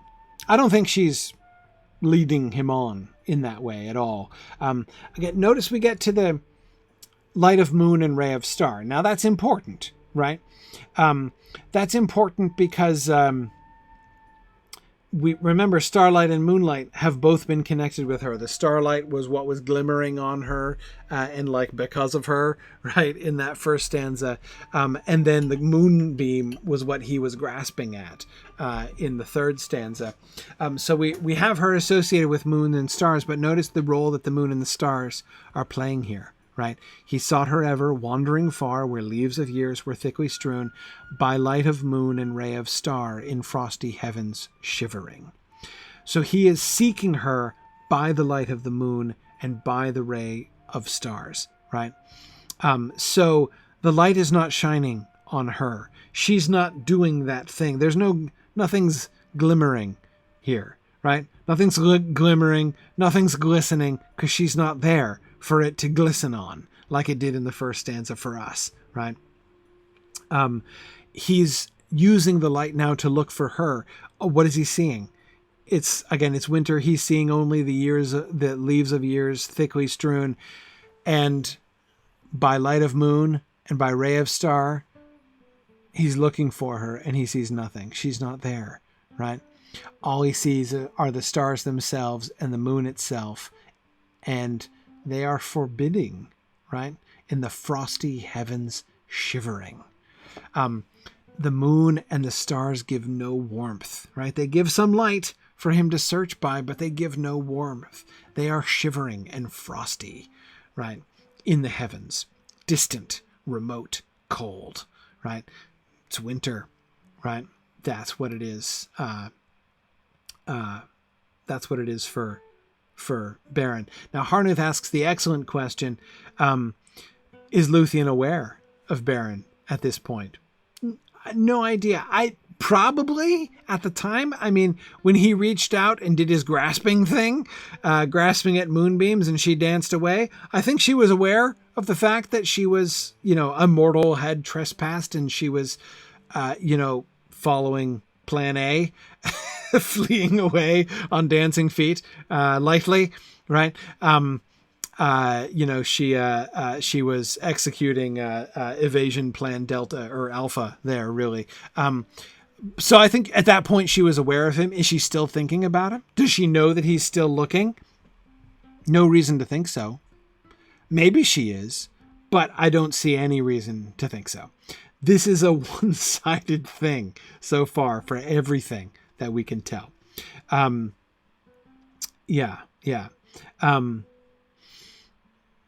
Okay. Second quatrain.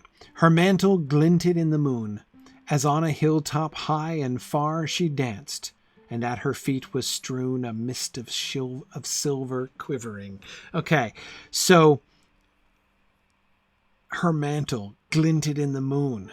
So the light of moon was revealing nothing, right? The frosty, shivering light of the moon illuminated nothing in his search, and now her mantle is glinting in the moon. We've got glinting again, right? Because her mantle is there once more, as on a hilltop high and far she danced. Stop the presses at she danced, right? You've got to pause there. You gotta feel that, right? As on a hilltop high and far she danced, and at her feet was strewn a mist of silver quivering. Okay, so shivering, quivering. She's dancing again, and he's not just hearing her like the flying sound of feet as light as linden leaves. He sees her, and he sees her mantle glinting in the moon. but it's far away. He's not seeing her in a glade through the hemlock umbels, right? He is seeing her high and far. On a hilltop, high and far, she danced. And there's something at her feet now, a mist of silver quivering, like the light of moon and ray of star, and the frost. So frost is normally in the winter, all winter imagery we've had so far, second half of last stanza and all of this stanza, right? So to see something, glimmering at her feet, it's winter, right? So frost, so the frosty heavens, the light of the moon from the frosty heavens has descended and is like a mist of silver around her feet. It's not, I think, frost, or at least it's not just frost, right? It is like the light of the moon, the rays of the stars themselves, again, they were made active in a sense, the light of the moon and stars, especially the stars in the first stanza, when they were shining on her, right? That same thing is happening again. And it's like the very frost is being transformed. Having seen her, right? The winter that had been his, in his heart for the in the previous stanza. No more, right? Now that is it's not frost anymore. It's a mist of silver quivering. Quivering, I think. Notice the difference between quivering and shivering. Shivering, not a happy word, right? A very lonely, desolate kind of word, alone out there shivering and cold in the dark. And now quivering, right? Which is like shivering and is a 3-syllable rhyme for shivering. But again, very different now, suggesting potentially eagerness, his eagerness, right? The light and the frost, everything is dancing, right, with her as she is dancing again. But she's awful far away. Let's look at the rhymes again. Notice same exact structure. The A and B rhymes both begin and end with the same word. Far, star, far. Right? Oh, that's beautiful, even just as it is. First far is him wandering far, right? The farness of his wandering. The end, in the second quatrain, we have the farness of her from him, right? But notice how that second farness sounds different from the first farness, right? The first farness is just how many miles he's logged in trying to find it in his seeking, right? This like indefinite sense of farness that he has been wandering and will continue to wander until he finds her again, right? The second farness is how far she is away. He's seeing her from a long distance away, right? So she's high and far away from him, but that is not the same kind of farness, right? When I'm saying things like the same kind of farness, I can't help but think of the White Knight in Through the Looking Glass. It was all kinds of fastness with me. But anyway, don't worry about it if you don't get the reference. The White Knight is one of my favorite characters in Through the Looking Glass. Anyway, it's a different kind of farness, right? It's in fact a farness which emphasizes her relative nearness, right? Yeah, she's still far away, but doggone it, she's in sight, right? That's amazing. Okay, and then what's in the middle? What's the central rhyme? Because that's now the repeated shape of these stanzas, right? The central rhyme, far, and in the middle, ray of star, right? That starlight, that empty starlight, right? So you've got the farness of his wandering, the empty rays of stars that aren't glinting on anything, right? And then you've got the farness of her seen from a distance, right? And then the B rhymes. I think I called the other ones the B rhymes, or the A rhymes, of course. Strewn, moon, strewn. Notice how the parallel is even more close now. Just as with both the A and the B rhymes in this stanza, you get the repeated words top and bottom, and in the middle, you get star and moon, right? So the A and B rhymes are star and moon rhymes. Far, strewn. in this stanza. So the whole stanza revolves around the stars and the moon. The stars and the light of stars and light of moon, which did not illuminate her, both of which were empty at the time, right? At first, but now the moon is coming back around again. The ray of star was still empty, but the moon is now glinting on her mantle, right? So we have, and again, notice the difference, the transformation, as so often happens in these symmetrical quatrains, right? The journey from the thickly strewn leaves of years. I mean, man, again, like the almost despair associated with that. How many years has he been wandering? At the very least, how many years does it feel like he's been wandering? Who knows, right? Even if he's not been wandering for years, the mere fact that he's looking at the leaves of years to know, yeah, the leaves that just fell this autumn, right? Those, like the sighing sound of the beech leaves of my heart, right, are going to stretch out indefinitely, right? I mean, like, I am surrounded. This wood is a veritable, graveyard of what's the phrase? A graveyard of what's the adjective? I'm trying to remember Anne Shirley's adjective. Graveyard of forgotten hopes. I can't remember the adjective. Anyway, that's the first strewn, right? It's the buried. Thank you. Is it hopes, Carita? A graveyard of buried hopes. Sorry, I can't. Anne of Green Gables in the brain here. By the way, Anne Shirley would love this poem. But anyhow, okay. So, Emily Starr would love it too. But I think actually, Anne would like it even better. Okay, so thickly strewn leaves of years, right? And then, forlorn hopes. That might be it, Eleanor. Oh, it might be forlorn hopes. Maybe. Not sure. Anyway, sorry. Okay. Thickly strewn leaves of years, right? About the depth of his loneliness, the depth of his sorrow, the indefinite stretching out of his sorrow, right? And now the mist of silver quivering is strewn at her feet as she danced. Again, the transformation of the frost into light, right? The fullness of the light, which had been empty, revealing nothing in his search in the first quatrain, now is strewn in a mist of quivering silver about her feet, right? Amazing. Okay.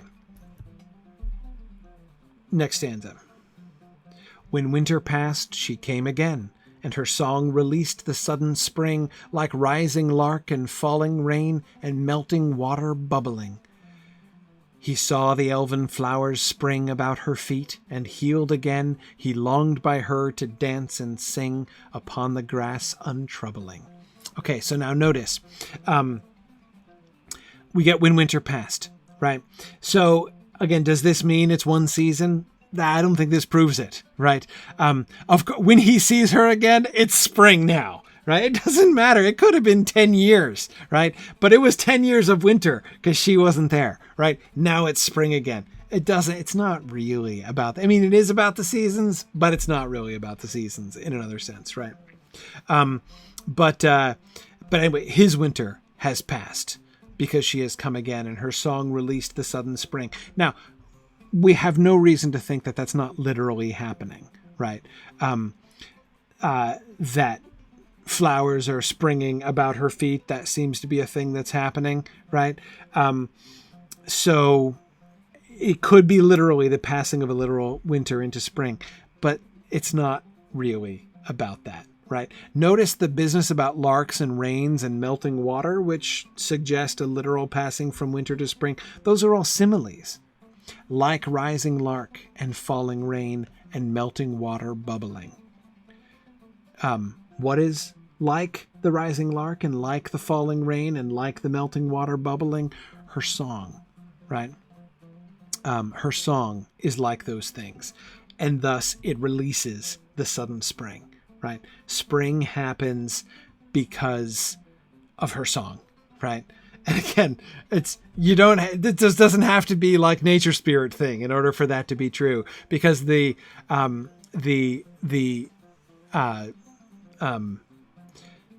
it's been pretty metaphorical all along, right? The seasonal thing.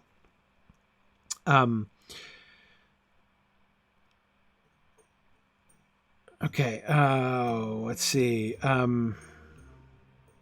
So much more in every stanza. I really like the way in which he plays with cause and effect in those first two lines, right? Notice how those first two lines themselves are kind of symmetrical. When winter passed, she came again, right? I should say she came again, as is clearly the sound of this line, the more archaic pronunciation. When winter passed, she came again. So first comes winter, like the passing of winter. At the passing of winter, she, as if the passing of winter caused her coming, right? But then the second line, her song released the sudden spring, suggests the causality is the other way around, right? She came again, and that's what caused the winter to pass, right? The winter passed because she came again.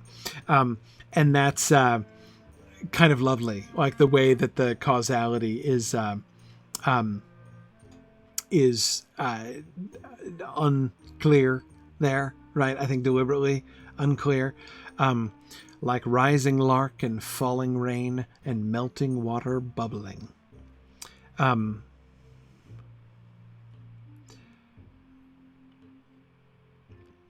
He saw the elven flowers spring about her feet, and healed again, he longed by her to dance and sing upon the grass untroubling.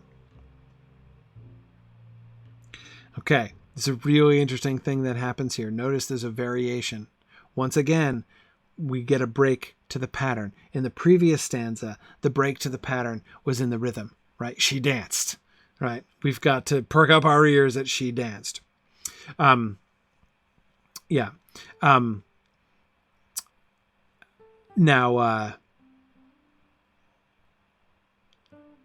okay, so let's get in. But I know it's getting late. I don't care. I'm gonna keep going. It's not like we can stop. It's not exactly like we can stop. That is less of an option in this discussion than in almost anywhere else. Anyway, okay, hang on. Let's keep going though. We're getting super efficient though, talking about these stanzas. Okay. But as I was saying, we get another variation in the pattern. Do you notice the variation in the pattern? Right? Notice the variation? What varies? What's different? How is this stanza different from all the other stanzas? You notice?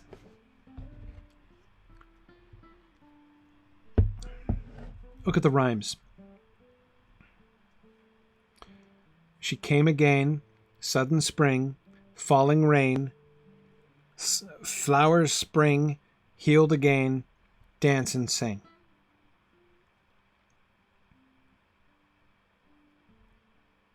You notice? Now, you're right, Ambrosius Aurelianus. We do get another pause, right? He saw the elven flowers spring about her feet, and healed again. He longed by her to dance and sing. Yes, that pause. It's not quite as striking as she danced, mostly because it's in the middle of the line, right? About her feet and healed again. So it's a little bit more like when winter passed, she came again, right? Or like rising lark and falling rain. When the pause comes at the dead middle of the line, it's a little bit less striking than she danced. And at her feet was strewn, right? But nevertheless, I agree. That's different. When winter passed, she came again, and her song released the sudden spring.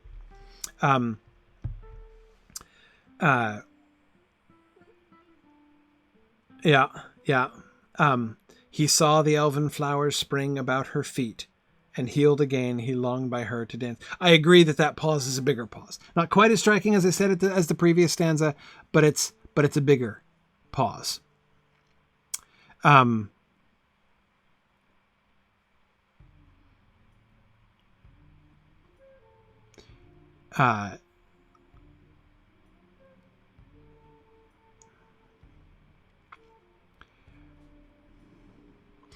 Okay, good. Yeah. you guys are talking about the B and the C rhymes matching. Yeah.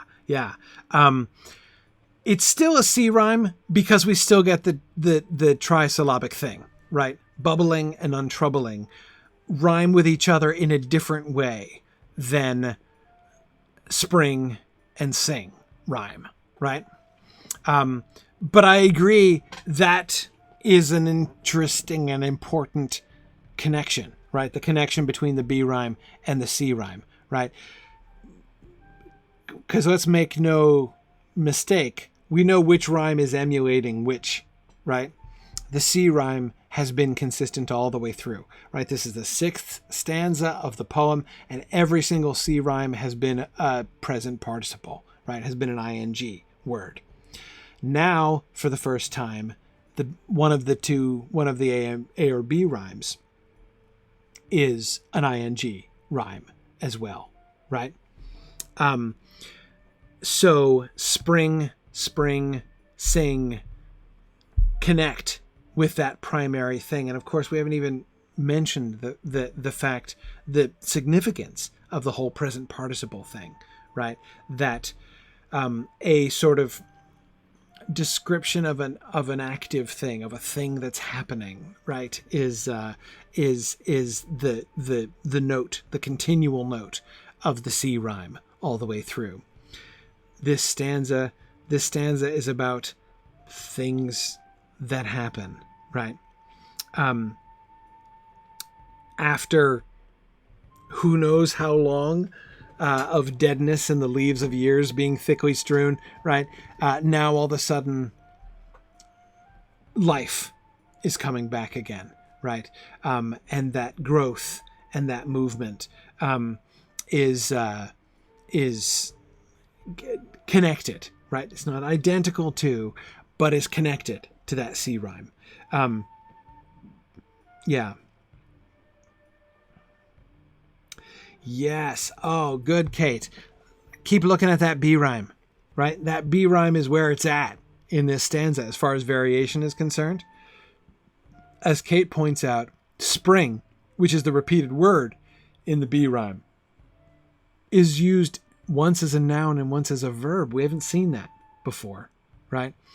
I mean, notice, remember, we've got a strewn and far. We've got leaves and sound. Both times sound is a noun, not a verb, right?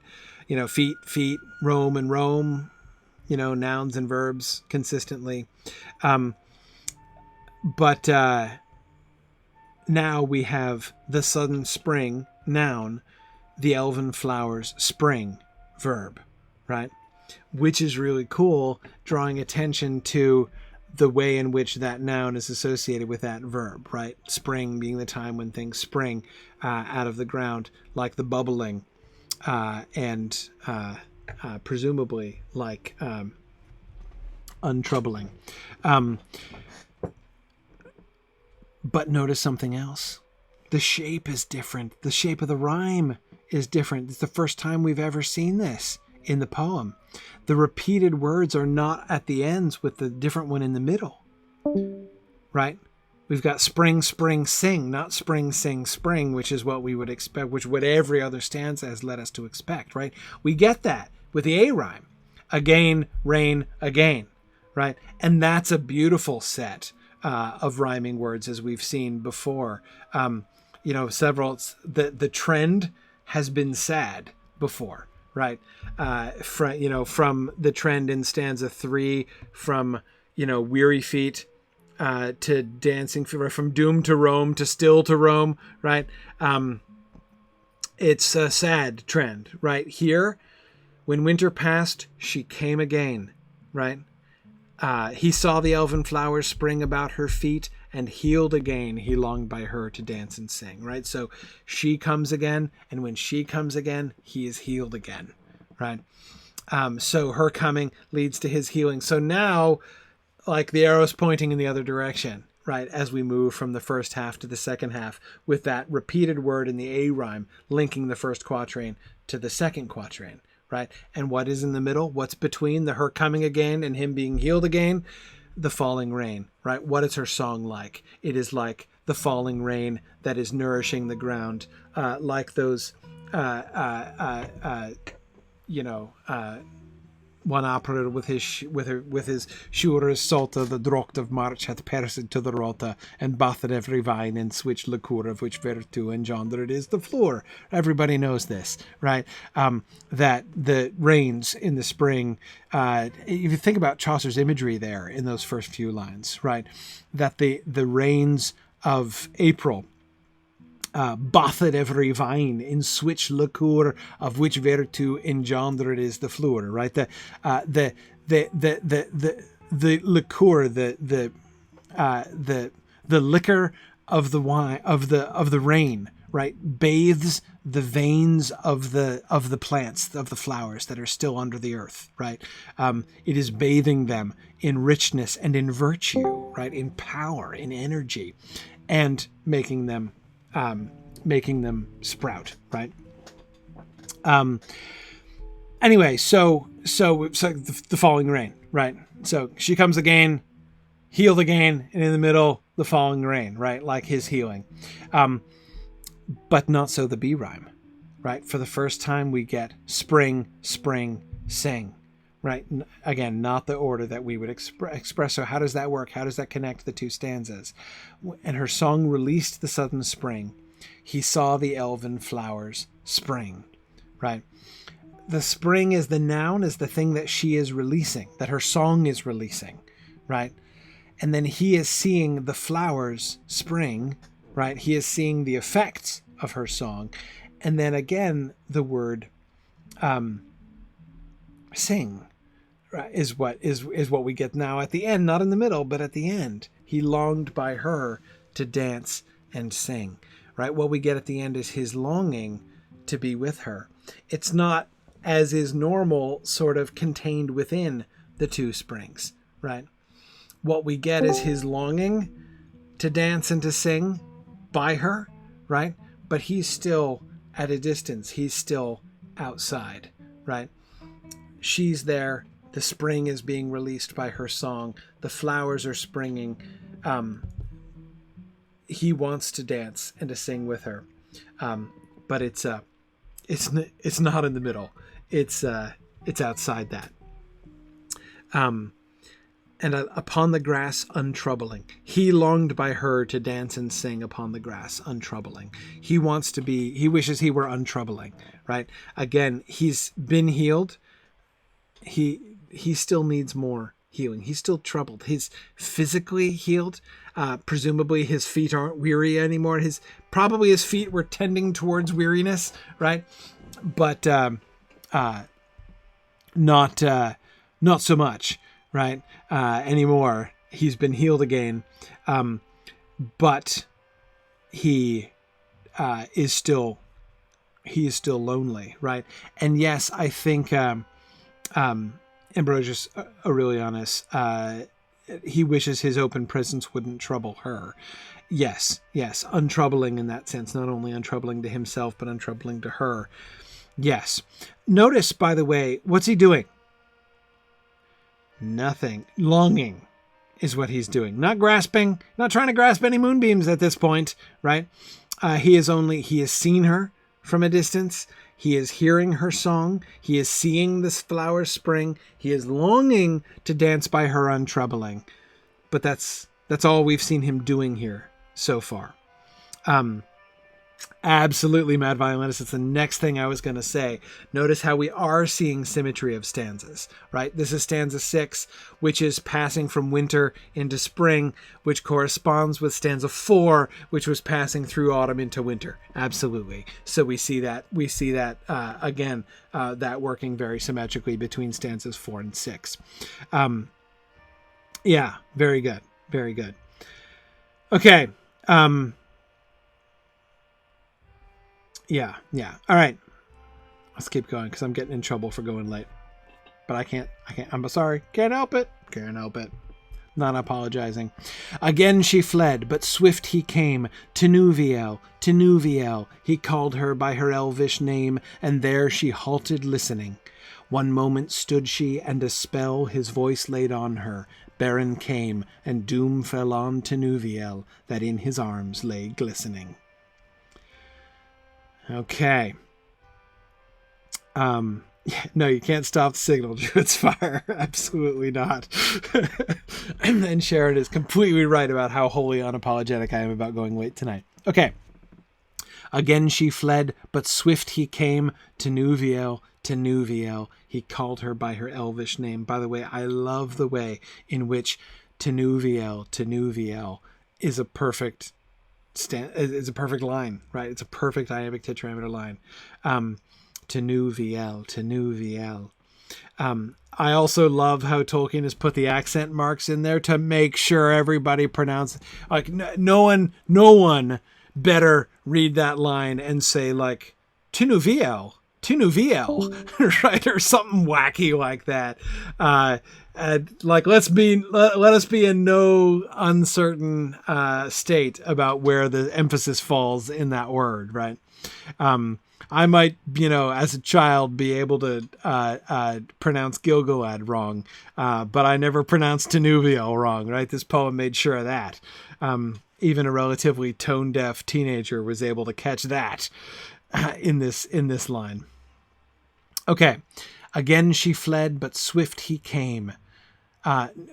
Look at the action. Have we ever gotten that much action in one line before? I don't think so. Not only do we have two active verses, fled and came, but we have by two different actors, right, in that line. That's amazing. And yes, Fourth Dauntless, very good.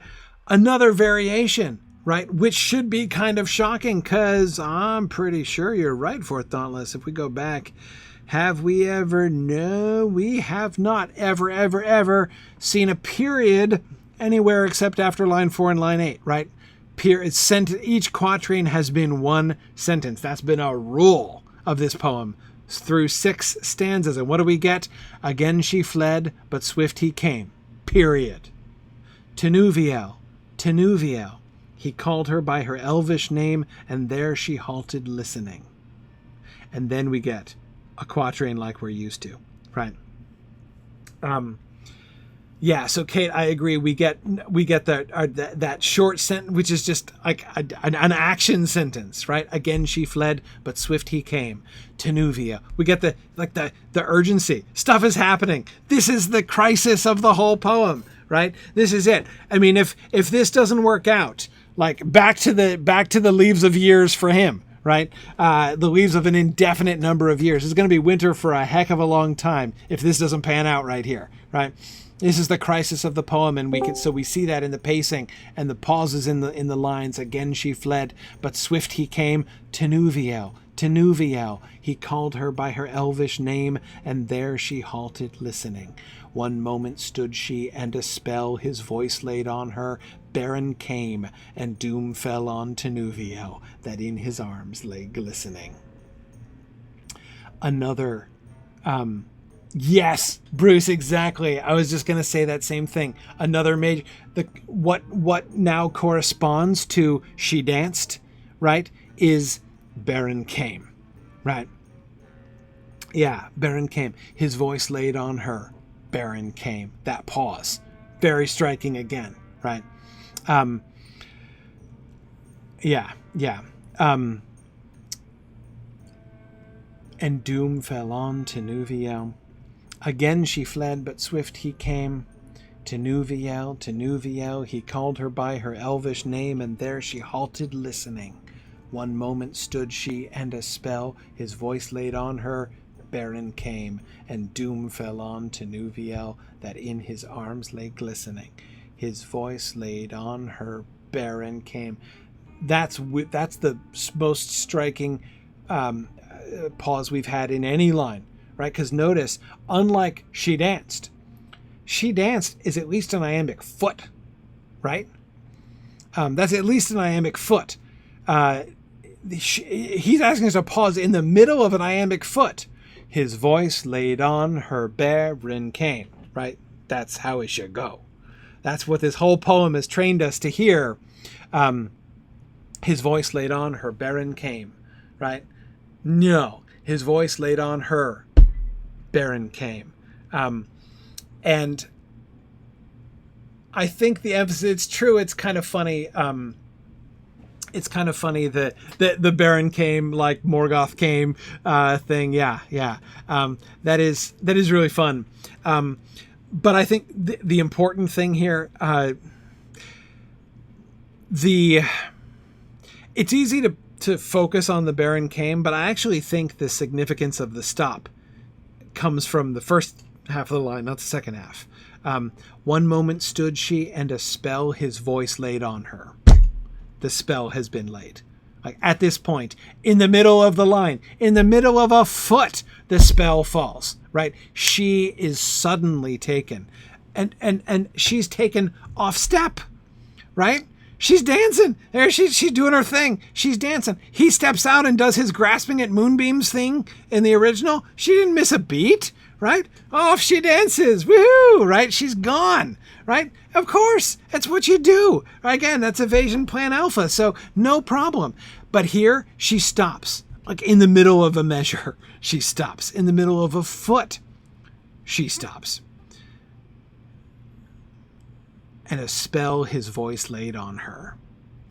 Beren came and doom fell on Tinuviel. Yes, it is kind of like a record scratch. I agree. That's a great parallel, Mad Violinist. That's good. Yeah, and I agree. Kate and Dime are both really interested in the his use of a colon here, right? That's a very unusual punctuation here, right? So it brings in this stop, but it's not a period, right? It's a stop. It's an awkward stop, right? But something is following. So I'm not saying that Beren came isn't important, right? Beren came is really, Beren came and doom fell on Tinuviel. Matt, the and there, right? We were talking about the ands at the beginning of lines, right? Look at the ands in this stanza, right? And there she halted listening, and doom fell on Tinuviel, right? Yeah. So yeah, Mike, that's a good way to say it. The colon is an anticipatory stop, right? Yeah, it really is a stop, but it comes. Something is coming, and of course it's Beren who's coming, and doom is coming with Beren.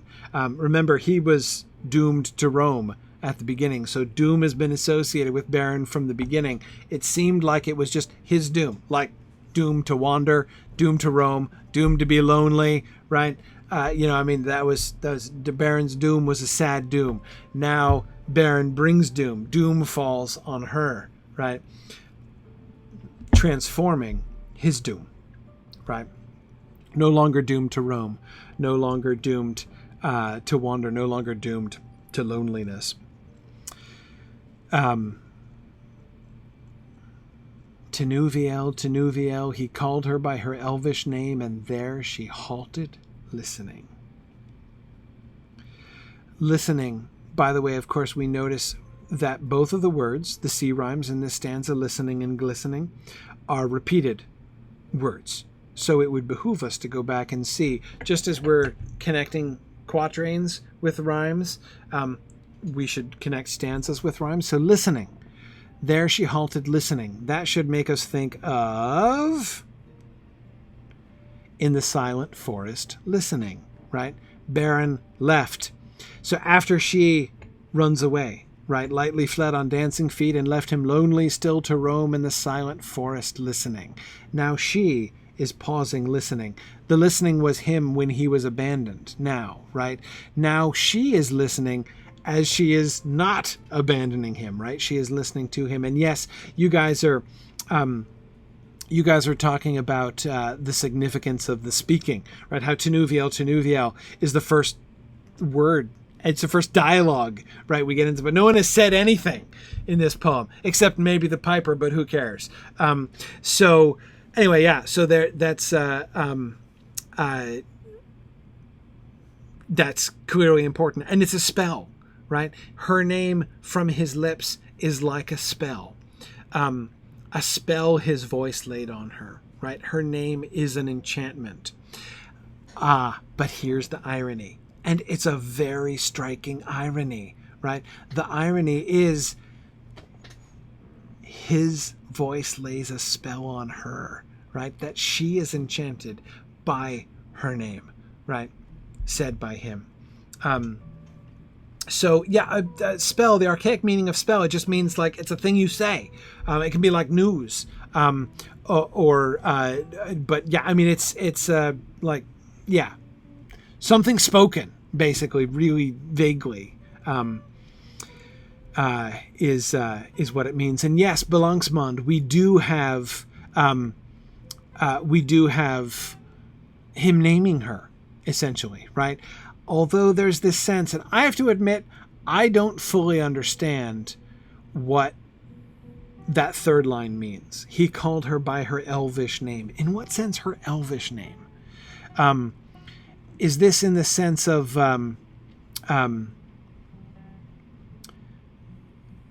yeah.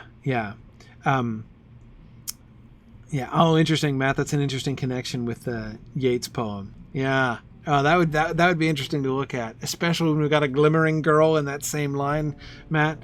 There's got to be something there, right? Anyway, elvish name. Why is it her elvish name? Her name in the elvish language, yes, but it's not like he knows it. No reason for him to know it, right? He calls her that. It's more like a naming, like him naming her, than him like happening to know her name. Like he called her by her elvish name as if that's some kind of password, like Rumpelstiltskin, right? Like he has learned, somebody told him her name, again, like the Rumpelstiltskin thing, right? That it's a secret and he knows the secret, and so therefore has like been granted some kind of power over him. No, it's like he just says it, right?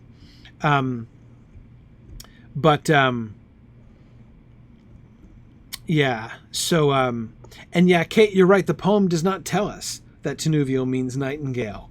The sense that I get from it, Kate, he called her by her elvish name. This is what this is the name that fits her. I think that he is naming her here, and it turns out to be like her name, right? Remember that in the old days, in the Book of Lost Tales, Tinuviel was her. Luthien is a late name for her. Her original name was just Tinuviel. The story is called The Tale of Tinuviel in the Book of Lost Tales. Tinuviel is her first name, not her nickname, in the original version. So he's like divining what her name truly is. It is a little bit, Tomas, it is like a tiny bit Ursula Le Guin there, right? With the like finding her true name, right? It's not exactly as, it's not 100% Earthsea, but I think there is an element of that there in some sense. Especially given with the spell and the power, the enchantment that he's able to bring upon her by naming her name, right? Kate, yes, it's like he's moved by some power to name her as she is. Yes, he is inspired, in a sense, to call her Tinuviel. And there she halted, listening, like he was listening before. A moment stood she, and a spell his voice laid on her. Beren came, and doom fell on Tinuviel, that in his arms lay glistening. Now,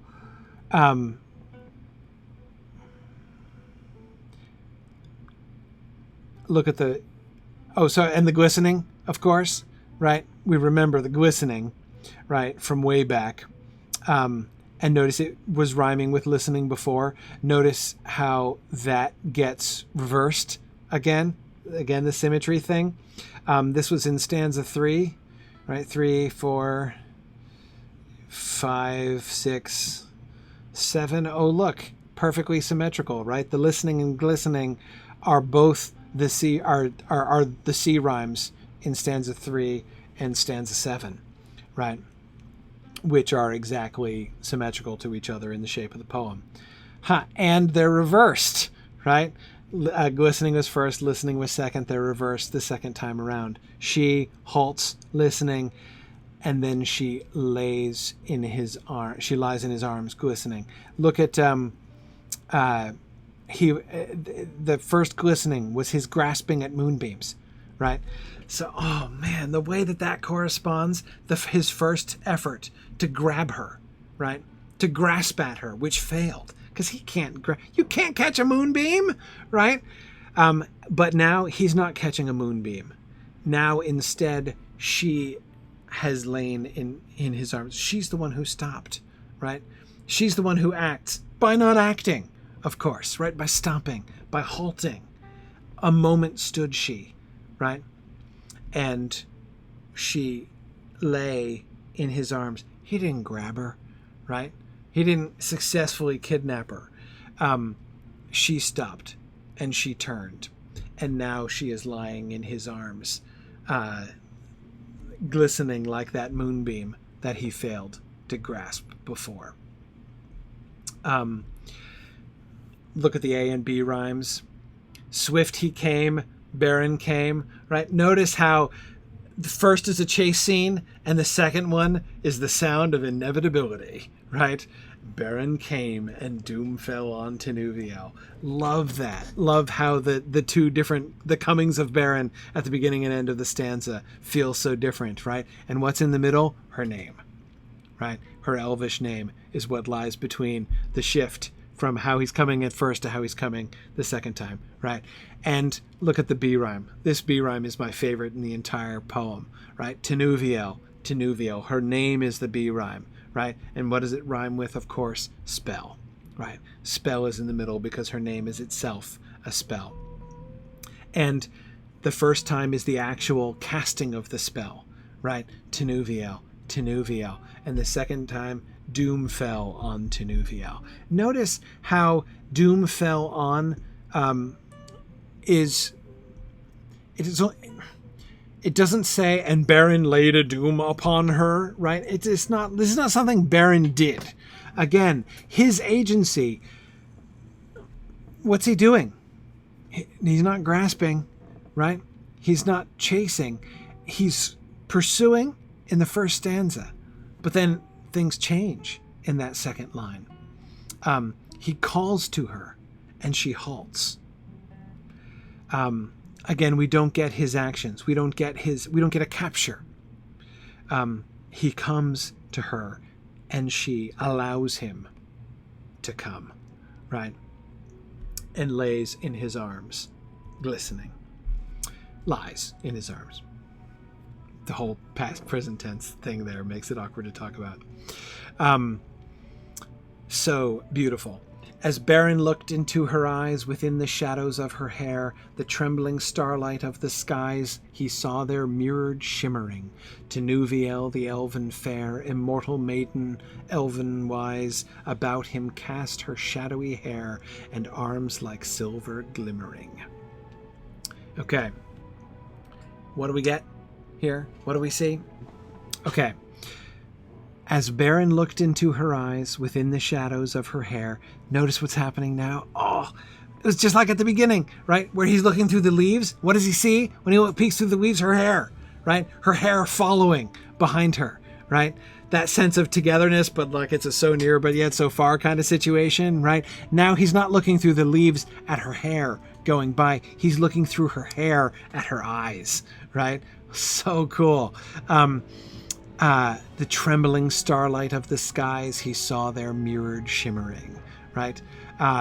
Is the starlight trembling or is she trembling? Again, like, are the leaves sighing or is he sighing, as we got before? He saw their mirrored shimmering. And of course, we're getting shimmering and glimmering. Where did we get shimmering and glimmering before? Well, of course, we got that in the first stanza. Shimmering and glimmering of stars in shadow, shimmering. And now, and the light of stars was in her hair and in her raiment glimmering. So the starlight was shimmering and glimmering both times presumably on her hair in the first stanza, as we, the viewers, were being introduced to her at the very beginning, and now Beren is seeing the light of the stars shimmering, mirrored in her eyes. Right, again, it's not, he's now seeing past her hair and into her eyes, both at the beginning and the end of that first quatrain. Right, the trembling starlight of the skies, he saw their mirrored shimmering.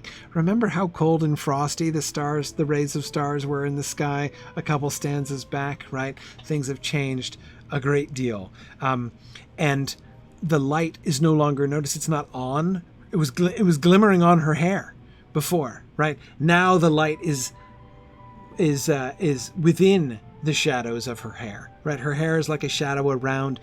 It's like now the glimmering light of starlight that we noticed before, right? That he sees on her hair and on her mantle, is just a pale reflection, right? That is like nothing compared to the starlight of the skies, the trembling starlight of the skies that is mirrored, shimmering in her eyes. Right, which he sees within the shadow of her hair. Tinuviel, the elven fair, immortal maiden, elven wise, about him cast her shadowy hair, and arms like silver glimmering. She casts her shadowy hair around him. So notice how it's her hair which binds this stanza together. It's the B rhyme, right? Hair and hair at the beginning, and what's in the middle? Elven fair, right? Tinuviel, the elven fair. So he is... That first is like him, again, like Beren came, right? We see him approaching, him looking into her eyes within the shadow of her hair. He is sort of penetrating the shadows and seeing her eyes, right? Now encountering her, not just seeing her from a distance, encountering her for the first time. But it's not unilateral, right? It is not just, she's not passive as he is merely approaching her and encountering her, right? Instead, now she is casting her shadowy hair around him, right? If the starlight glimmering in her eyes is what is within the shadow of her hair, now he is within the shadow of her hair, as well as she casts her shadow around him and brings him into that inner secret starlight trembling, shimmering of her sort of most beautiful inner self. And she puts her arms around him. He was grasping at moonbeams before, right? He was the one getting grabby at the beginning. He's not grabby now. He's being grabbed, right? She is the one who extends her hands now to him and envelops him. She's enveloped him in the shadow of her hair and then envelops him in the silver glimmering of her arms. The silver glimmering, which is kind of like the mist of silver quivering. That's where we got silver before, right? The frost that was transformed into starlight and moonlight previously. And now her arms are like silver glimmering, like that starlight in her eyes. And Kate, I agree. Knowing the tale, knowing the tradition of Luthien, like the significance of her hair and her shadowy hair, it makes it even a bigger deal, doesn't it?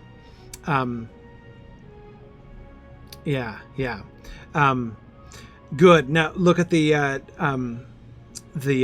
good. Oh yeah, that's awesome. Look at what Mad Violinist was noticing here. Although the B rhyme works out perfectly in the traditional pattern, hair, elven fair, hair, right? Look at the A rhyme.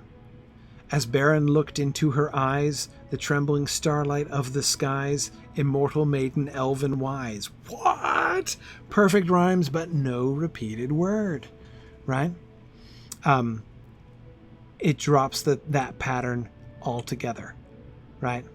Her eyes, the trembling starlight in the skies. So the starlight of the skies is mirrored in her eyes, but then it just goes to immortal maiden, elven wise, right? Just a description of her and of her wisdom. Tinuviel the elven fair. Okay, we've established that she's really cute. Okay, Tinuviel the elven fair, immortal maiden, elven wise. Notice what we're getting in those two lines, right? The last two lines of the stanza give us about him cast her shadowy hair and arms like silver glimmering. There we get she takes him. She reaches out to him. She envelops him. He doesn't grab her. She grabs him, right?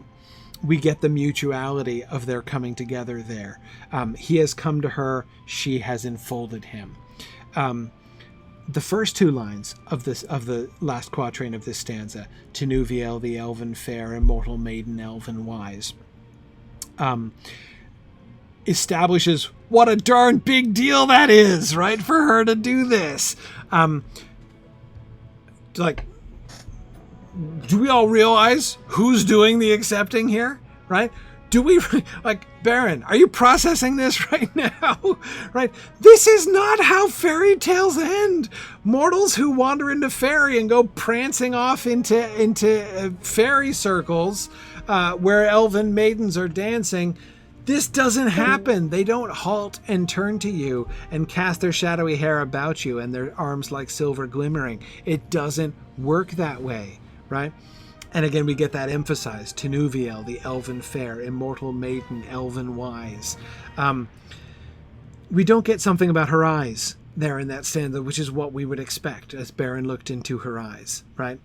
Or maybe in a sense we are, right? What is in her eyes? Wisdom, right? The wisdom of an immortal maiden. She's a maiden, and notice that the kind of irony, not quite irony, but contrast, no, irony of that phrase, immortal maiden, right? Maiden suggests youth. I mean, literally, it denotes virginity, but it suggests youth, right? If she is an elven maiden, she's not an elven queen, she's not an elven matriarch, right? She's an elven maiden. She looks young. There's this sense of youth about her. But to be an immortal maiden, right, ever young, that's a big deal, right? And she's elven wise, not just wise. She's wise. That's a big deal. But she's not just wise. She's elven wise, right? As well as elven fair. Those two words together, elven fair and elven wise. It's a big deal, right? Really, really big deal. Kate Neville says, "You named it, you bought it." Yeah, this is what he's getting here, and it's really amazing. And Mad Violence, as you say, it breaks the pattern, right? Her eyes break the pattern. There's no coming back to her eyes again, right? Or if we try to come back to her eyes, what do we get? We get immortal maiden, elven wise, right? Like you can't. There's no simple return to that pattern there. Long was the way that fate them bore, o'er stony mountains cold and grey, through halls of iron and darkling door, and woods of nightshade morrowless. The sundering seas between them lay, and yet at last they met once more, and long ago they passed away in the forest singing sorrowless. Yeah. Oh, and Matt, you're absolutely right. Both elven fair and elven wise have hyphens, as if suggesting that there's like, a word for that, a single word, right? Mike says yada yada about this stanza, and then they did some stuff and whatever. But anyway, like the main thing, like, did we talk about her arms like silver glimmering cast about him, right? Like. The end, right? And they lived happily ever after. But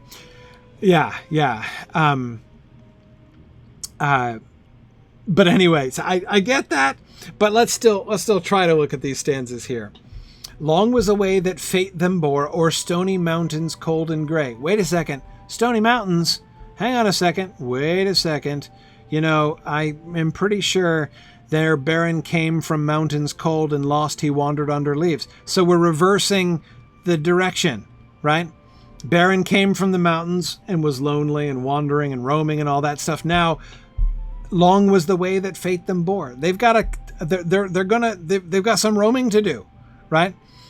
And not just idle roaming, not just searching roaming, right? They have a journey to take, and it's going to take them back out of bliss and into hardship. Again, back to stony mountains, cold and gray, like those stony mountains that didn't sound great, the cold mountains that Beren came from, through halls of iron and darkling door and woods of nightshade morrowless. They're going to go through the mountains, and when they go to the other side of the mountains, there's going to be a forest, but it's not going to be like this forest. We're not talking about woven, what was it? Woven, who was woven? I want to make sure I get it right. Where was it? Woven, why can't I find the weaving? I've lost the woven woods. There we go. Phew. Yeah, woods. Woven woods. We're not in woven woods of Elvenholm anymore, right? Woods of nightshade, morrowless. That sounds bad.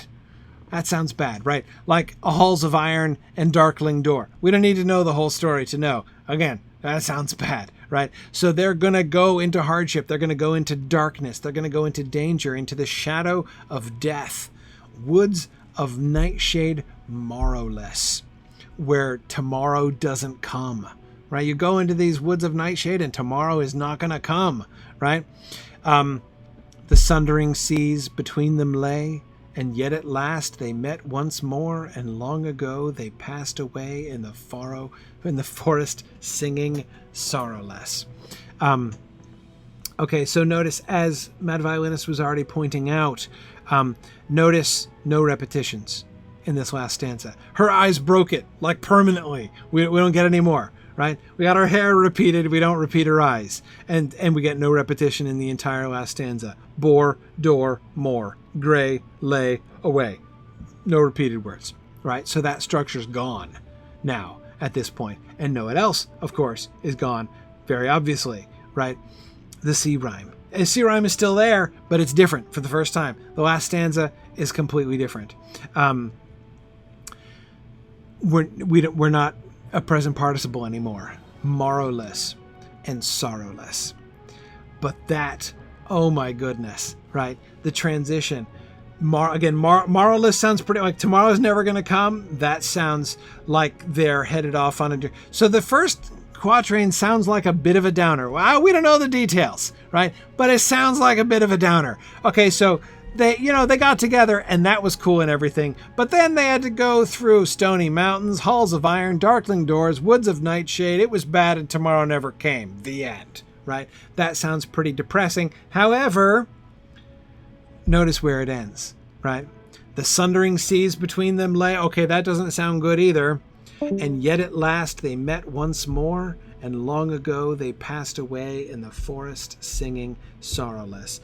So, Mike, in a sense, we do get like a yada yada yada in this stanza, right? Bunches of things happen. That's not what's important right now, right? Yeah, they had their fate led them to, they did stuff. They didn't just get together and then live happily ever after in the woods, right? They had a fate. They had a journey. It was bad. It was troubling. Sundering seas between them lay. But here's the end of the story. Here's what matters. Long ago they passed away. They passed away together in the forest, singing sorrowless, right?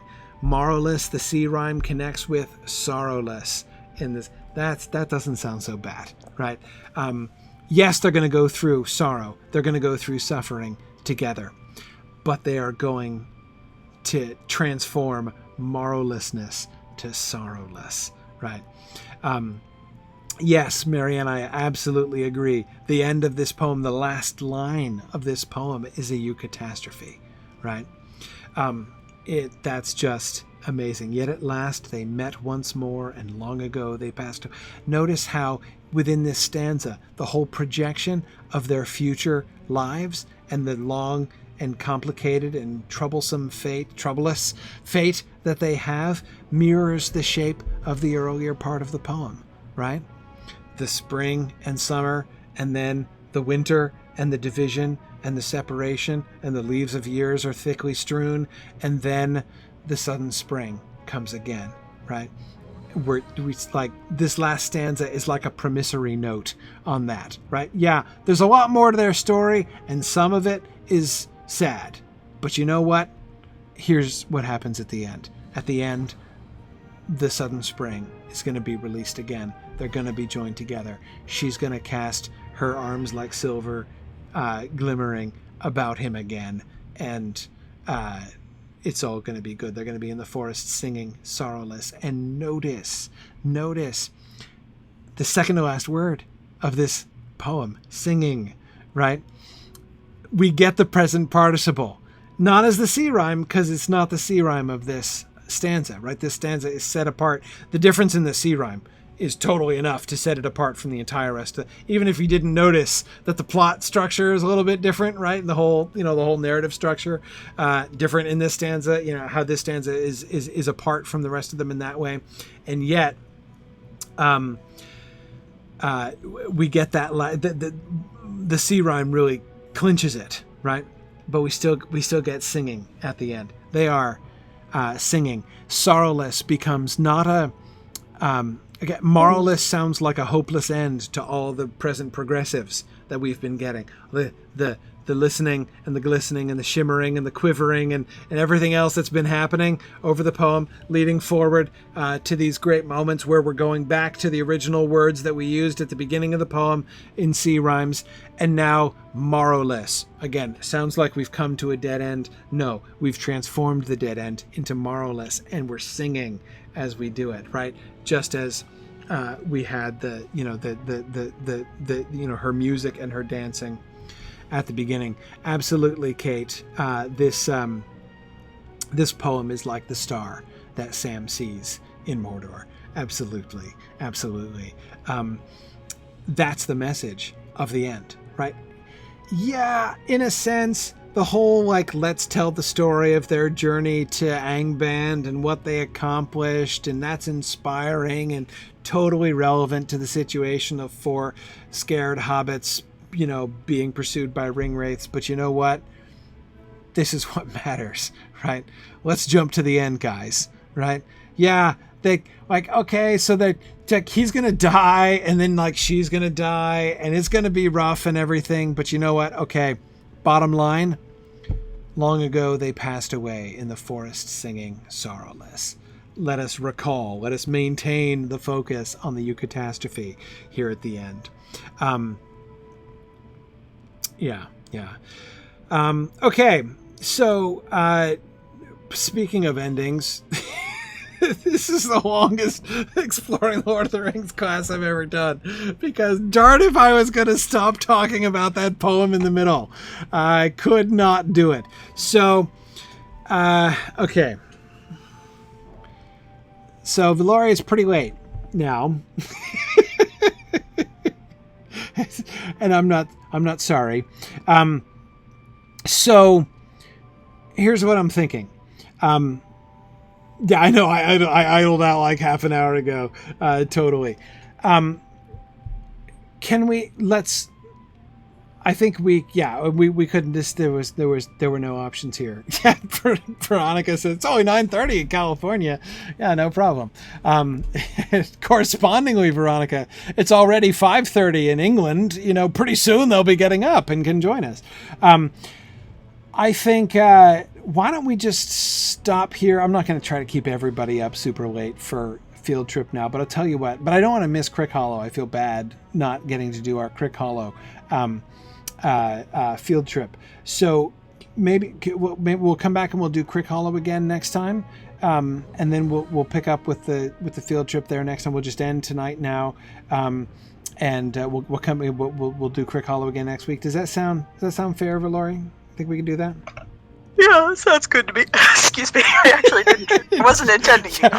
Valori, wake up and give me your opinion on this. What's going on? It's perfect. Yeah. Okay. All right. Yeah. No, I was paying attention. I know. I was totally paying attention. I was so excited when you got to the last stanza. Yeah. So okay. So I think we're going to leave it there. We'll adjust the calendar. We'll do Crick Hollow next week, and okay. This is going to be great. So next week we're going to do all that other stuff that I was talking about at the beginning. We're going to we're going to come back to the context. We're going to look at Strider's prose version of the story that he gives right after this. Thinking about this in the context of everything that we've seen in this poem here. And then we're going to go back and we're going to look at the original version of this, of the poem and look at sort of the growth of this story and kind of not just what the story means, but what the growth of this story means. Because I think that this poem is at the absolute heart of Middle-earth, like the absolute heart of Tolkien's world. And Tolkien himself come to and that. Tolkien himself, absolutely. So, you just can't just pass up this poem and not talk about that. No, I totally understand why you did. And hey, so what's your favorite sung version? Who does your favorite sung version of this? Of this, I don't know. I've never heard a sung version that I love, and the reason is because this poem is so, like, the rhythm and sound of this poem, like the internal rhythm and sound of this poem is so essential to it that I like. And no, that's fair. When people sing it, they like muck with that. Speak it. I'm noticing different things than I do in the song version. Yeah. The song, you kind of get swept up in the internal rhyming scheme and a lot of the imagery, but not so much the story. Yeah, exactly. That said, Tolkien Ensemble, the Evening in Rivendell version that was done by the Norwegian musician enthusiasts over there. That's my favorite version. Every time that comes down in the car, I'm like, shh, everybody shut up. Yeah, I'll have to listen to it again. I have the Tolkien Ensemble stuff, but it's on Spotify too. I haven't listened to that in a while. I'll have to go back and hear that one again. That one's in 3/4 too. So. Yeah. Cool. Well, that's all I have to say about that. Awesome. Good. Well, again, sorry we didn't get to our field trip tonight, but that's all right. We'll make it up next week. And anyway, it was totally worth it. This was a class I've been looking forward to for months. So that's really fun. So, okay. Thanks for joining me and bearing with me here. It's funny. I'm seeing the comments that... who was it? Oh, yeah. Ambrosius Aurelianus was just saying, we've only been spellbound by Tinuvio for about 3 hours tonight, which is not very long by Middle-earth standards. Exactly. By Elven Ballads, this was a limerick. Yeah, well, I mean, and just comparing our experience to Beren's experience, right? I mean, look around. Like, you're not seeing the leaves of years thickly strewn about you, right? So it could have been so much worse. Anyway, all right. So I'm going to sign off. Just don't make a ballad of Thingol and Melian. That's right. So good night, everybody. And I will be back next week, and we'll talk more about this poem and about its context and about its history. And then I promise we'll actually get to a fight with ringwraiths, sometime before the snow falls up here. So, all right. Thanks, everybody. Good night. Bye now. Good night. Thanks for joining me on this epic exploration of The Lord of the Rings and of Standing Stone's video adaptation of Tolkien's story. If you are having even half the fun I'm having on this journey, I hope you will consider supporting the project by donating at signumuniversity.org/fund.